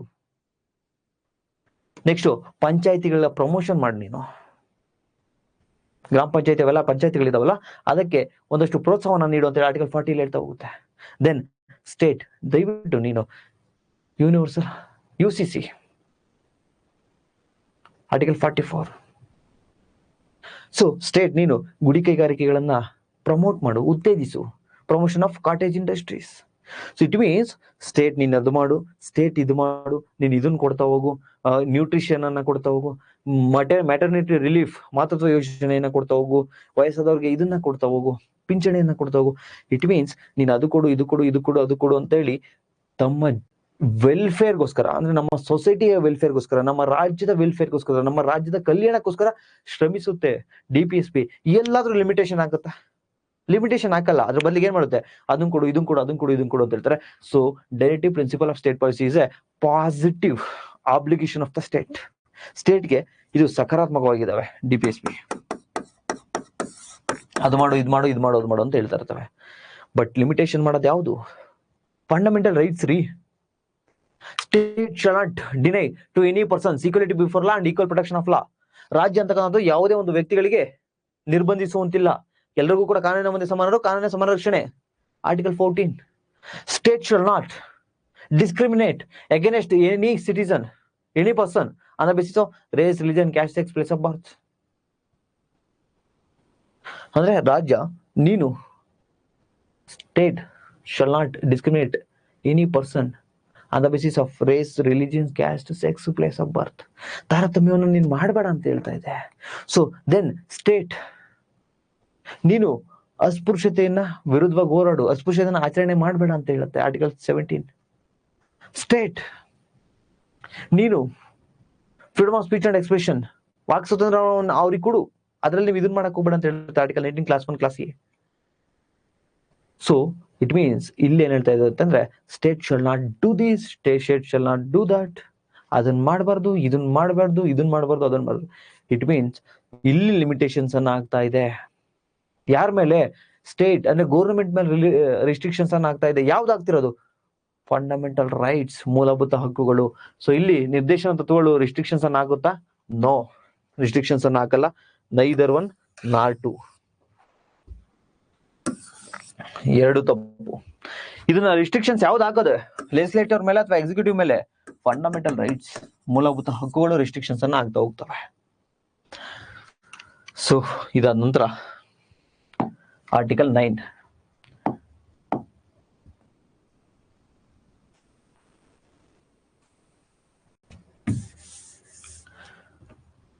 Other than fundamental rights, which of the following parts of the Constitution of India reflects the principles, provisions of the Universal Declaration of Human Rights?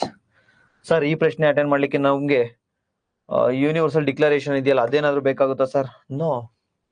ಮಾನವ ನೋಡಿ, ಮೂಲಭೂತ ಹಕ್ಕುಗಳಲ್ಲದೆ ಭಾರತದ ಸಂವಿಧಾನದ ಕೆಳಗಿನ ಯಾವ ಭಾಗವು ಮಾನವ ಹಕ್ಕುಗಳ ಸಾರ್ವತ್ರಿಕ ಘೋಷಣೆ ಏನಾಗುತ್ತಲ್ಲ, ಯುನೈಟೆಡ್ ನೇಷನ್ಸ್ ವಿಶ್ವಸಂಸ್ಥೆ ಏನ್ ಘೋಷಣೆ ಮಾಡುತ್ತಲ್ವಾ ಮಾನವ ಹಕ್ಕುಗಳ ಸಾರ್ವತ್ರಿಕ ಘೋಷಣೆಯ ಆ ತತ್ವಗಳೇನಿದಾವೆ, ಅಂದ್ರೆ ಮಾನವ ಹಕ್ಕುಗಳ ತತ್ವಗಳೇನಿದಾವೆ, ಆ ಹಕ್ಕುಗಳನ್ನ ಯಾವ ಯಾವ ನಿಬಂಧನೆಗಳು ನಮ್ಮ ಕಾನ್ಸ್ಟಿಟ್ಯೂಷನ್ ಪ್ರತಿಬಿಂಬಿಸ್ತವೆ. For example, first of all ನಿಮ್ಗೆ ಮಾನವ ಹಕ್ಕುಗಳ ಸಾರ್ವತ್ರಿಕ ಘೋಷಣೆ ತತ್ವಗಳೇನು? ಮನುಷ್ಯನಿಗೆ ಸ್ವಾತಂತ್ರ್ಯವನ್ನ ಕೊಡಬೇಕು, ಮನುಷ್ಯನಿಗೆ ಸಮಾನವಾದಂತ ಅವಕಾಶವನ್ನ ಕೊಡ್ತಾ ಹೋಗ್ಬೇಕು, ಮನುಷ್ಯನಿಗೆ ಅದು ಇದು ತಾರತಮ್ಯವನ್ನ ಮಾಡಬಾರ್ದು, ಮನುಷ್ಯನ ಒಂದು ಸರ್ವತೋಮುಖ ಬೆಳವಣಿಗೆಗೆ ಶ್ರಮಿಸಬೇಕು. ಈ ರೀತಿ ಇರುತ್ತಲ್ವಾ ಮಾನವ ಹಕ್ಕುಗಳು. ಏನಾದ್ರು ಮನುಷ್ಯನ ಹೊಡಿಬೇಕು, ಬಡಿಬೇಕು, ಕೊಲ್ಬೇಕು ಹೇಳುತ್ತಾ? ನೋ. ನಮ್ಮ ಪ್ರಿಯಂಬಲ್ ಏನ್ ಹೇಳುತ್ತೆ? We the people of India having solemnly resolved to constitute India into a sovereign, secular, socialist, democratic and republic, and to secure all its citizens justice, social, economical, political, equality of opportunity and of status, fraternity, assuring the dignity of individuals. It means ನಮ್ಮ preamble ಏನ್ ಹೇಳ್ತಾ ಬರ್ತಾ ಇದೆ ಅಂದ್ರೆ, ಭಾರತದ ಪ್ರಜೆಗಳಿಗೆ ನ್ಯಾಯವನ್ನ ಕೊಡು, justice ಅನ್ನ ಕೊಡು, ಎಕನಾಮಿಕಲ್, ಸೋಷಿಯಲ್, ಪೊಲಿಟಿಕಲ್, ರಾಜಕೀಯ ನ್ಯಾಯವನ್ನ ಕೊಡು, ಆರ್ಥಿಕ ನ್ಯಾಯವನ್ನ ಕೊಡ್ತಾ ಹೋಗು, ಮತ್ತೆ ಸಾಮಾಜಿಕ ನ್ಯಾಯವನ್ನ ಕೊಡ್ತಾ ಹೋಗು, ಕೀಳರಿಮೆ ಮಾಡ್ಬೇಡ, ಭೇದ ಭಾವವನ್ನ ಮಾಡ್ಬೇಡ, ಸಮಾಜದಲ್ಲಿ ತಲೆ ಎತ್ಕೊಂಡು ಹೋಗಿ ಮಾಡು. Then equality of opportunity and status, ಸಮಾನವಾಗಿ ಎಲ್ಲರನ್ನು ಅವಕಾಶವನ್ನು ಸಮಾನವಾಗಿ ಕೊಡು, ಅದ್ರ ಜೊತೆಗೆ ಸಮಾನವಾಗಿರ್ತಕ್ಕಂತಹ ಸ್ಥಾನಮಾನವನ್ನು ಎಲ್ರಿಗೂ ಕೊಡು. ಫ್ರಟರ್ನಿಟಿ, ಭ್ರಾತೃತ್ವ, ನಾವೆಲ್ಲರೂ ಒಂದೇ, ನಾವೆಲ್ಲರೂ ಬ್ರದರ್ಹುಡ್ ಅಂತಕ್ಕಂಥ ಕಾನ್ಸೆಪ್ಟ್ ಅನ್ನ ನೀನ್ ಕೊಡ್ತಾ ಹೋಗು ಅಂತ ಹೇಳ್ತಾ ಬರುತ್ತೆ ನಮ್ಮ ಪ್ರಿಯಾಂಬಲ್. ಇವೇ ಅಲ್ವಾ ಪ್ರಿನ್ಸಿಪಲ್ಸ್? ಎಸ್. ಬಟ್ ಇವನ್ನ ಇನ್ನೂ ಒಂದ್ ಕಡೆ ನಾವು ನೋಡ್ತೀವಿ. ಎಲ್ಲಿ ನೋಡ್ತೀವಿ? ಫಂಡಮೆಂಟಲ್ ರೈಟ್ಸ್, ಮೂಲಭೂತ ಹಕ್ಕುಗಳಲ್ಲಿ ನೋಡ್ತಾ ಹೋಗ್ತೀವಿ. ಎಲ್ಲಿ ನೋಡ್ತಾ ಹೋಗ್ತೀವಿ? ನಾವಿಲ್ಲೇ ನೋಡಿದ್ವಿ ಪ್ರಿಯಾಂಬಲ್ ಅಲ್ಲಿ. Equality of opportunity and status, article 14 ಹೇಳುತ್ತಲ್ವಾ? Equality, article 14 to 18, right to equality, ಸಮಾನತೆ ಹಕ್ಕುಗಳನ್ನ ಹೇಳ್ತಾ ಹೋಗುತ್ತಲ್ವಾ? Article 14, state shall not deny to any persons equality before law and equal protection of law, ಹೇಳುತ್ತಲ್ವಾ? ಎಲ್ಲರೂ ಕಾನೂನಿನ ಮುಂದೆ ಸಮಾನರು, ಕಾನೂನಿನ ಸಮಾನ ರಕ್ಷಣೆ. ಅಂಡ್ ಆರ್ಟಿಕಲ್ 16 ಹೇಳುತ್ತೆ to provide equal opportunity in the matter of public employment, ಸಾರ್ವಜನಿಕ ಸೇವೆಯಲ್ಲಿ ಸಮಾನವಾಗಿರ್ತಕ್ಕಂಥ ಅವಕಾಶವನ್ನ ಕೊಡು ಅಂತ ಹೇಳುತ್ತಲ್ವಾ? ಸೊ ಅಲ್ಲಿ ಸಮಾನತೆ ಹೇಳ್ತಾ ಬಂತು. Next justice, economical justice, political justice and social justice, ಸಾಮಾಜಿಕ ಮತ್ತೆ ಆರ್ಥಿಕ ನ್ಯಾಯವನ್ನ ಯಾವ್ದು ಕೊಡ್ತಾ ಹೋಗುತ್ತೆ? DPSP ಕೊಡ್ತಾ ಹೋಗುತ್ತಲ್ವಾ? ಸಾಮಾಜಿಕವಾಗಿ ನಿನ್ನನ್ನ ಮುನ್ನೆಲೆಗೆ ತರ್ತಾ ಹೋಗುತ್ತೆ, ಒಂದಷ್ಟು ಆರ್ಥಿಕ ಸಹಾಯಗಳನ್ನ ಮಾಡ್ತಾ ಹೋಗುತ್ತಲ್ವಾ? ಫಾರ್ ಎಕ್ಸಾಂಪಲ್, ನಿಮ್ಗೆ ಈಗ ಅನ್ಎಂಪ್ಲಾಯ್ಮೆಂಟ್ ಅಲವೆನ್ಸಸ್ ಕೊಡ್ತಾ ಇದೆಯಲ್ವಾ? ನಿರುದ್ಯೋಗ ಭತ್ಯೆ 3,000 ಕೊಡ್ತಿದ್ದೀರಾ ಡಿಗ್ರಿ ಆದವ್ರಿಗೆ. ಮ್ಯಾಟರ್ನಿಟಿ ರಿಲೀಫ್, ಮಾತೃತ್ವ ಯೋಜನೆ, ಪ್ರೆಗ್ನೆಂಟ್ ಲೇಡಿಗೆ 9 ತಿಂಗಳಾದ್ಮೇಲೆ ರಜಾ ಕೊಡ್ತಾರಲ್ಲ, ಬಾಣಂತಿ ಆದ್ಮೇಲೆ ರಜಾ ಕೊಡ್ತಾರಲ್ಲ, ಅವ್ರಿಗೊಂದಷ್ಟು ಪೌಷ್ಟಿಕಾಂಶವನ್ನ ಕೊಡ್ತಾರಲ್ವಾ? ಇದೆಲ್ಲ ಯಾವ್ದು ಕೊಡ್ತಾ ಹೋಗುತ್ತೆ? DPSP ಕೊಡ್ತಾ ಹೋಗುತ್ತಲ್ವಾ? ಅದ್ರ ಜೊತೆಗೆ ಪೊಲಿಟಿಕಲ್ ಡೆಮೋಕ್ರಸಿ, ಪೊಲಿಟಿಕಲ್ ಜಸ್ಟಿಸ್, ರಾಜಕೀಯ ನ್ಯಾಯ ಯಾವ್ದು ಕೊಡ್ತಾ ಇದೆ? ಫಂಡಮೆಂಟಲ್ ರೈಟ್ಸ್ ಕೊಡ್ತಾ ಇದೆಯಲ್ವಾ ನಿಮ್ಗೆ? ಸೊ ಫಂಡಮೆಂಟಲ್ ರೈಟ್ಸ್ ಹೇಳ್ತಾ ಬಂತು, DPSP ಹೇಳ್ತಾ ಬಂತು. Then directive principle of state policy, yes, ಅದು ಕೂಡ ನಮ್ಮ ಅಭಿವೃದ್ಧಿಗೆ ಹೋಗಿ ಶ್ರಮಿಸ್ತಾ ಇದೆಯಲ್ವಾ? For example, equal pay for equal work, ಸಮಾನ ಕೂಲಿ ಕಾಯ್ದೆ, ಮೆನ್ ಅಂಡ್ ವುಮೆನ್, ಗಂಡಸಾಗಿರ್ಬೋದು ಅಥವಾ ಹೆಂಗಸಾಗಿರ್ಬೋದು, ಸಮಾನ ಕೆಲಸಕ್ಕೆ ಸಮಾನ ವೇತನವನ್ನು ಕೊಡು. Minimising the inequalities of income and eliminate the inequalities of status, article 38 class B and class C ಹೇಳ್ತಾ ಹೋಗುತ್ತಲ್ವಾ? ಸೊ ಏನ್ ಹೇಳ್ತಾ ಹೋಗುತ್ತೆ? ಅಸಮಾನತೆಯನ್ನ ತೊಡೆದೊಳಿಸು. ಎಲ್ಲಿ ಈ ಒಂದು ಆದಾಯದ ಅಸಮಾನತೆ ಏನಿದೆ ಅದನ್ನ ಕಡಿಮೆ ಮಾಡು. ಸ್ಥಾನಮಾನದ ಅಸಮಾನತೆ ಏನಿದೆ ಅಲ್ಲ, ಅದನ್ನ ನೀನು ಕಂಪ್ಲೀಟ್ ರಿಸ್ಟ್ರಿಕ್ಟ್ ಮಾಡು, ಕಂಪ್ಲೀಟ್ ಎಲಿಮಿನೇಟ್ ಮಾಡು ಇಲ್ಲಿಂದ. Then article 39 clause A, equal justice and free legal aid, ಉಚಿತ ಕಾನೂನಿನ ನೆರವನ್ನ ಕೊಡ್ತಾ ಹೋಗು ಬಡವರಿಗೆ ಅಂತ ಹೇಳ್ತಲ್ಲ article 39 A. So it means ಇವೇ ಅಲ್ವಾ human declarations, human right declaration ಏನ್ ತತ್ವಗಳಲ್ಲ ಅವು ನೀವೆಲ್ಲ ಇಲ್ಲೆಲ್ಲ ಕೂಡ ನೋಡ್ತೀವಿ. ಪ್ರಿಯಂಬಲ್ ನೋಡ್ತೀವಿ, directive principle of state policy ನೋಡ್ತೀವಿ, ದೆನ್ ಫಂಡಮೆಂಟಲ್ ರೈಟ್ಸ್ ಅಲ್ಲಿ ನೋಡ್ತೀವಿ, ಫಂಡಮೆಂಟಲ್ ಡ್ಯೂಟೀಸ್ ಅಲ್ಲೂ ಕೂಡ ನೋಡ್ತಾ ಬರ್ತೀವಿ. ಫಂಡಮೆಂಟಲ್ ಡ್ಯೂಟೀಸ್ ಏನ್ ಹೇಳುತ್ತೆ? To protect, it is the duty of every citizen of India to protect environment and improvement of forest and wild life.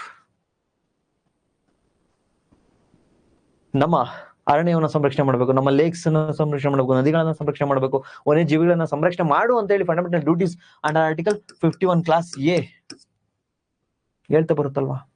ಇದಾದ ನಂತರ ವುಮೆನ್ ಡಿಗ್ನಿಟಿಗೆ ತೊಂದರೆ ಆಗ್ತಕ್ಕಂಥ ನಿನ್ನಲ್ಲಿ ಯಾವ್ದಾದ್ರು ಚಟುವಟಿಕೆಗಳಿದ್ರೆ ಅವನ್ನ ತೊಡೆದೋಡಿಸು, ತ್ಯಜಿಸು ಅಂತ ಹೇಳುತ್ತೆ ಆರ್ಟಿಕಲ್ 51 ಕ್ಲಾಸ್ ಎ. ಇದನ್ನ ಮೂಲಭೂತ ಕರ್ತವ್ಯ. And it is the duty of every citizens to provide elementary educations to his or her children.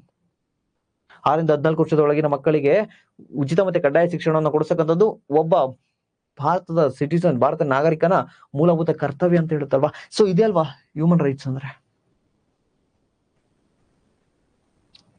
So ಅಲ್ಲಿಗೆ preamble, DPSP, fundamental duties and fundamental rights ಎಲ್ಲದರಲ್ಲೂ ಕೂಡ ಹೇಳ್ತಾ ಬರುತ್ತೆ. ಇದಕ್ಕೆ ಸರಿಯಾದ ಉತ್ತರ 1, 2, 3.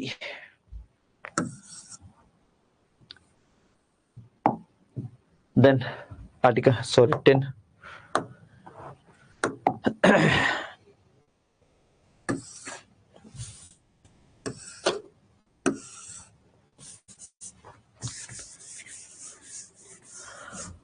Under the Indian Constitution, concentration of wealth, ಭಾರತೀಯ ಸಂವಿಧಾನದ ಅಡಿಯಲ್ಲಿ ಸಂಪತ್ತಿನ ಕೇಂದ್ರೀಕರಣ ಏನಿದೆ, ಇದು ನಾವು ಎಲ್ಲಿ ಗಮನಿಸ್ತಾ ಹೋಗ್ತೀವಿ? ಸಂಪತ್ತಿನ ಕೇಂದ್ರೀಕರಣವನ್ನ ನಾವು ಎಲ್ಲಿ ಗಮನಿಸ್ತಾ ಹೋಗ್ತೀವಿ? ಸಂಪತ್ತಿನ ಕೇಂದ್ರೀಕರಣ ಮಾಡಬೇಡಿ ಅಂತ ಹೇಳಿ ಎಲ್ಲಿ ಹೇಳುತ್ತೆ? ತಮಗೆಲ್ಲರಿಗೂ ಕೂಡ ಗೊತ್ತು. ನಾನು ನಿಮ್ಗೆ ಹೇಳ್ಕೊಡ್ತಾ ಇದ್ದೆ. ಏನ್ ಹೇಳ್ಕೊಡ್ತಾ ಇದೆ? ಆರ್ಟಿಕಲ್ 39 ತುಂಬಾ ಇಂಪಾರ್ಟೆಂಟು ಅಂತ ಹೇಳ್ಕೊಡ್ತಾ ಇದ್ದೆ. ಅದ್ರಲ್ಲಿ ಒಂದು ಟ್ರಿಕ್ಸ್ ಅನ್ನ ತಮ್ಗೆ ಹೇಳ್ಕೊಟ್ಟಿದ್ದೆ. Least concern domestic, least concern domestic, ಕನಿಷ್ಠ ಅಂದ್ರೆ ಹಿಂದುಳಿದಿರ್ತಕ್ಕಂಥ ಪ್ರದೇಶ ಏನಿರುತ್ತಲ್ವಾ ಅಲ್ಲಿ ಆ ಒಂದು ಸ್ಥಳೀಯವಾಗಿ ಪ್ರೈಮರಿ ಹೆಲ್ತ್ ಸೆಂಟರ್, ಪ್ರಾಥಮಿಕ ಆರೋಗ್ಯ ಕೇಂದ್ರಗಳನ್ನ ಸ್ಥಾಪನೆ ಮಾಡಬೇಕು. ಇದೆ ಆರ್ಟಿಕಲ್ 39. ಕ್ಲಾಸ್ ಎ ಏನ್ ಹೇಳುತ್ತೆ? ಲೈವ್ಲಿಹುಡ್, ಜೀವನೋಪಾಯವನ್ನು ಒದಗಿಸು. ಮಹಿಳೆಯರಿಗೆ, ಮಕ್ಕಳಿಗೆ ಆಗಿರ್ಬೋದು ಅಥವಾ ಬೇರೆ ಗಂಡಸರಿಗೆ ಆಗಿರ್ಬೋದು, ಜೀವನೋಪಾಯಕ್ಕೆ ಏನೇನು ಅಗತ್ಯ ಇದೆ ಅದನ್ನ ಒದಗಿಸು. ದೆನ್ ಆರ್ಟಿಕಲ್ 39 ಕ್ಲಾಸ್ ಬಿ ಏನ್ ಹೇಳುತ್ತೆ? ಕಮ್ಯುನಿಟಿ. ಇದು ಯಾವ್ದಾದ್ರು ಆಸ್ತಿ ಪಾಸ್ತಿಗಳನ್ನ ಅಥವಾ ಕಮ್ಯುನಿಟಿ ಇರ್ತಕ್ಕಂಥ ಮೆಟೀರಿಯಲ್ ಅನ್ನ ಯಾರಾದ್ರೂ ಒಬ್ರು ಕೈಲಿ ಇದನ್ನ ಮಾಡ್ಬೇಡ, ಕಮ್ಯುನಿಟಿ ನೀಟಾಗಿ ಡಿಸ್ಟ್ರಿಬ್ಯೂಷನ್ ಮಾಡು ಅಂತ ಹೇಳ್ತಾ ಹೋಗುತ್ತೆ.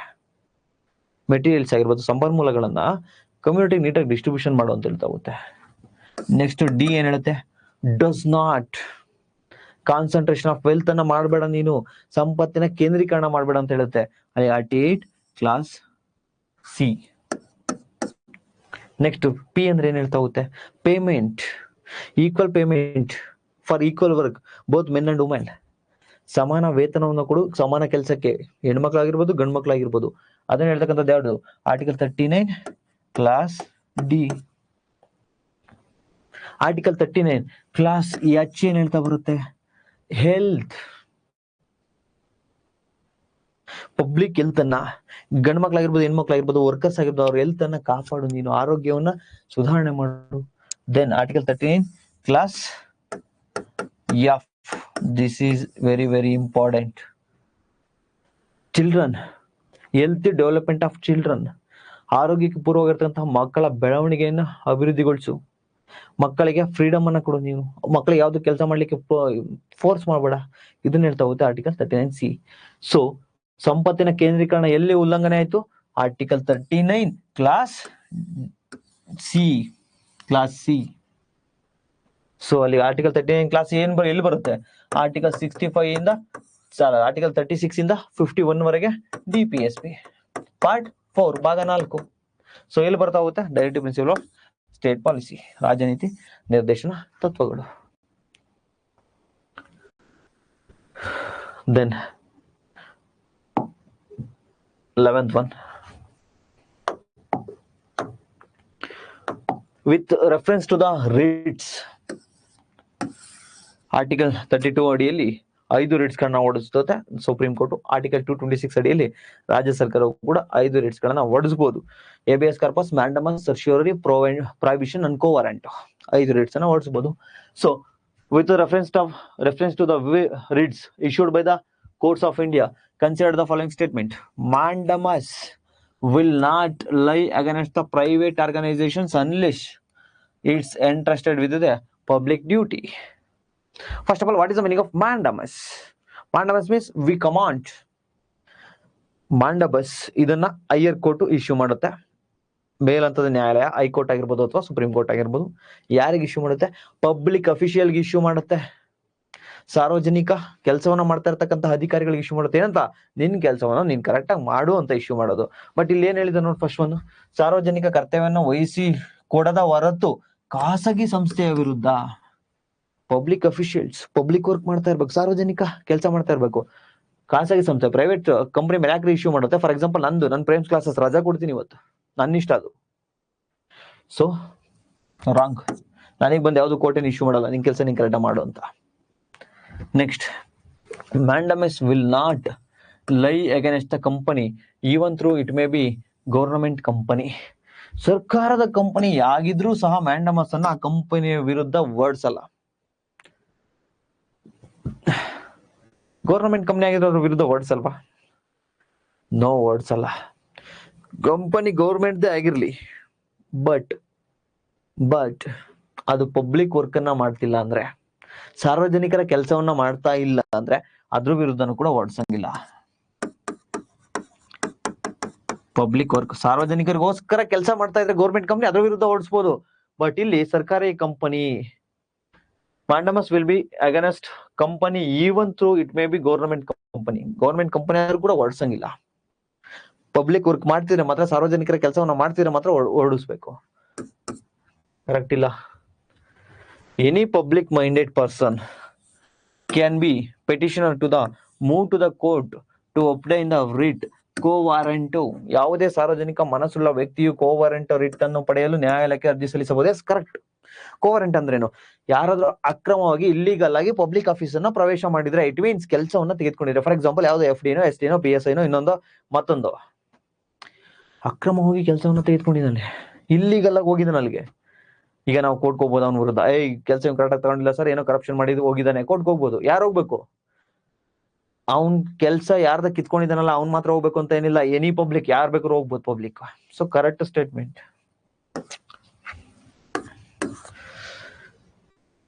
ಸೊ ಇದಕ್ಕೆ ಸರಿಯಾದ ಉತ್ತರ ಆಪ್ಷನ್ ಅಲ್ಲಿ ಯಾವುದು ಇಲ್ಲ. ಸೊ ಕರೆಕ್ಟ್ ಸ್ಟೇಟ್ಮೆಂಟ್ ಇದೊಂದೇ. Any public person can move the, ಯಾರು ಬೇಕಾದ್ರೂ ಹೋಗ್ಬೋದು ಅಲ್ಲಿಗೆ. ಇದಕ್ಕೆ ತಮಗೆ ಗ್ರೇಸ್ ಮಾರ್ಕ್ಸ್ ಎರಡು ಅಂಕಗಳು grace. Next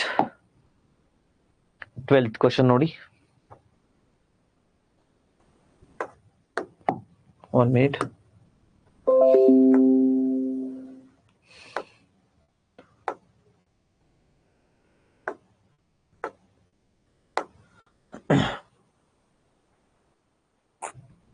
Yes, 12th question.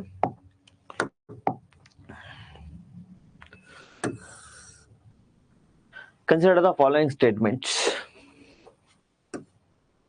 According to the Constitution of India, central government has duty to protect the state from the internal disturbances. ಭಾರತದ ಸಂವಿಧಾನದ ಪ್ರಕಾರ ಕೇಂದ್ರ ಸರ್ಕಾರವು ರಾಜ್ಯಗಳ ಆಂತರಿಕ ಗಲಭೆಯಿಂದ ರಕ್ಷಿಸತಕ್ಕಂಥದ್ದು ಅದರ ಕರ್ತವ್ಯ. Yes correct. For example Manipur, internal disturbances ಆಯ್ತು, ಅಲ್ಲಿ ಗಲಾಟೆ ಆಯ್ತು, ದಂಗೆ ಆಯ್ತು. ಆ ಮಣಿಪುರವನ್ನು ರಕ್ಷಣೆ ಮಾಡ್ತಕ್ಕಂಥ ಕರ್ತವ್ಯ ಯಾರ್ದು? Central government. ಬಿಡಪ್ಪ ಮಣಿಪುರ ಸ್ಟೇಟ್ ಗೌರ್ಮೆಂಟ್ ಅವ್ರು ನೋಡ್ಕೋತಾರೆ, ಅಲ್ಲಿ ನಮ್ ಸರ್ಕಾರ ಇಲ್ಲ, ಅವ್ರೇನಾರು ಅನ್ಭವಿಸ್ಕೊಳ್ಳಿ, ಹೇಳೋಂಗಿಲ್ಲ. ಆಂತರಿಕ ಗಲಭೆ ಯಾವುದೇ ರಾಜ್ಯದಲ್ಲಾಗಿ ಅದರಿಂದ ರಕ್ಷಿಸ್ತಕ್ಕಂತ ಕರ್ತವ್ಯ ಯಾರ್ದು? Central government. ಫಾರ್ ಎಕ್ಸಾಂಪಲ್ ನಾಳೆ ಕರ್ನಾಟಕದಲ್ಲಿ ಗಲಾಟೆ ಆದ್ರೂ ಕೂಡ ಅದನ್ನ ಕಡಿಮೆ ಮಾಡ್ತಕ್ಕಂಥ, ಅದನ್ನು ರಕ್ಷಣೆ ಮಾಡ್ತಕ್ಕಂಥ ಜವಾಬ್ದಾರಿ ಸೆಂಟ್ರಲ್ ಗೌರ್ಮೆಂಟ್. ಅಂಡರ್ ಆರ್ಟಿಕಲ್ 355 355ನೇ ವಿಧಿ ಅದನ್ನ ಹೇಳುತ್ತೆ. Correct statement. ದೆನ್ ನೋಡಿ, the constitution of India exempts the state from the providing legal counsel to a persons being held by the preventive detention. ಭಾರತದ ಸಂವಿಧಾನವು ರಾಜ್ಯಗಳು ತಡೆಗಟ್ಟುವ ಬಂಧನಕ್ಕಾಗಿ ಅಂದ್ರೆ ಮುಂಜಾಗ್ರತಾ ಬಂಧನಕ್ಕಾಗಿ ಬಂಧಿಸಲ್ಪಟ್ಟಿರತಕ್ಕಂಥ ವ್ಯಕ್ತಿಗೆ ಕಾನೂನಿನ ಸಲಹೆ ನೀಡುವುದರಿಂದ ವಿನಾಯಿತಿ ನೀಡುತ್ತದೆ.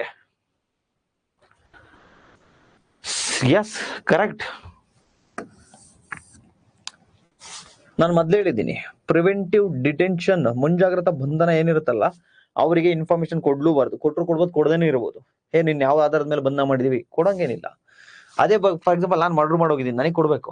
ನಾನು ಪನಿಟಿವ್ ಡಿಟೆನ್ಷನ್, ನಾನು ಆಲ್ರೆಡಿ ಕೆಲಸವನ್ನ ಆ ಒಂದು ಕೃತ್ಯವನ್ನ ಮಾಡಿದೀನಿ, ದೆನ್ ನಾನು ಬಂಧಿಸಿದ್ದಾರೆ, ನನ್ಗೆ ಏನ್ ಮಾಡ್ಬೇಕು? ಇನ್ಫಾರ್ಮೇಶನ್ ಕೊಡ್ಬೇಕು, ನಾನು ಯಾವ್ದು ಆಧಾರದ ಮೇಲೆ ಬಂಧಿಸ್ತಾ ಇದೀವಿ. ನನಗೆ ನಮ್ಮ ಲೀಗಲ್ ಪ್ರಾಕ್ಟಿಷನರ್ ಲಾಯರ್ ಅನ್ನ ಭೇಟಿ ಮಾಡ್ಲಿಕ್ಕೆ ಅವಕಾಶವನ್ನ ಕೊಡ್ಬೇಕು. ವಿತಿನ್ 24 hours ಕೋರ್ಟಿಗೆ ಸಬ್ಮಿಟ್ ಮಾಡ್ಬೇಕು ನಾನು. ಅದೇ ಫಾರ್ ಎಕ್ಸಾಂಪಲ್ ಈಗ ನಾನು ಒಬ್ಬ ಟೆರರಿಸ್ಟ್ ಅಂದ್ಕೊಳ್ಳಿ, ಆಗ ನನಗೆ ಪ್ರಿವೆಂಟಿವ್ ಡಿಟೆನ್ಷನ್, ನಾನು ಏನು ಎಲ್ಲೋ ಒಂದ್ ಕಡೆ ಬಾಂಬ್ ಬ್ಲಾಸ್ಟ್ ಮಾಡ್ಬೇಕು ಅನ್ಕೊಂಡಿದ್ದೆ, ಬಟ್ ಇನ್ನ ಬ್ಲಾಸ್ಟ್ ಮಾಡಿಲ್ಲ, ಬಟ್ ನನ್ನನ್ನ ಈಗ ಬಂಧಿಸಿದ್ದಾರೆ. ಬ್ಲಾಸ್ಟ್ ಮಾಡ್ಬೇಕು ಅನ್ಕೊಂಡಿದ್ದೆ, ಇದು ನಾನು ಮಾಡಿಲ್ಲ. ಸೊ ಪ್ರಿವೆಂಟಿವ್, ಅದನ್ನ ತಡೆಗಟ್ಟುವ ಬಂಧನ, ಮುಂಜಾಗ್ರತಾ ಬಂಧನವಾಗಿ ನನ್ನನ್ನು ಬಂಧಿಸಿದ್ದಾರೆ.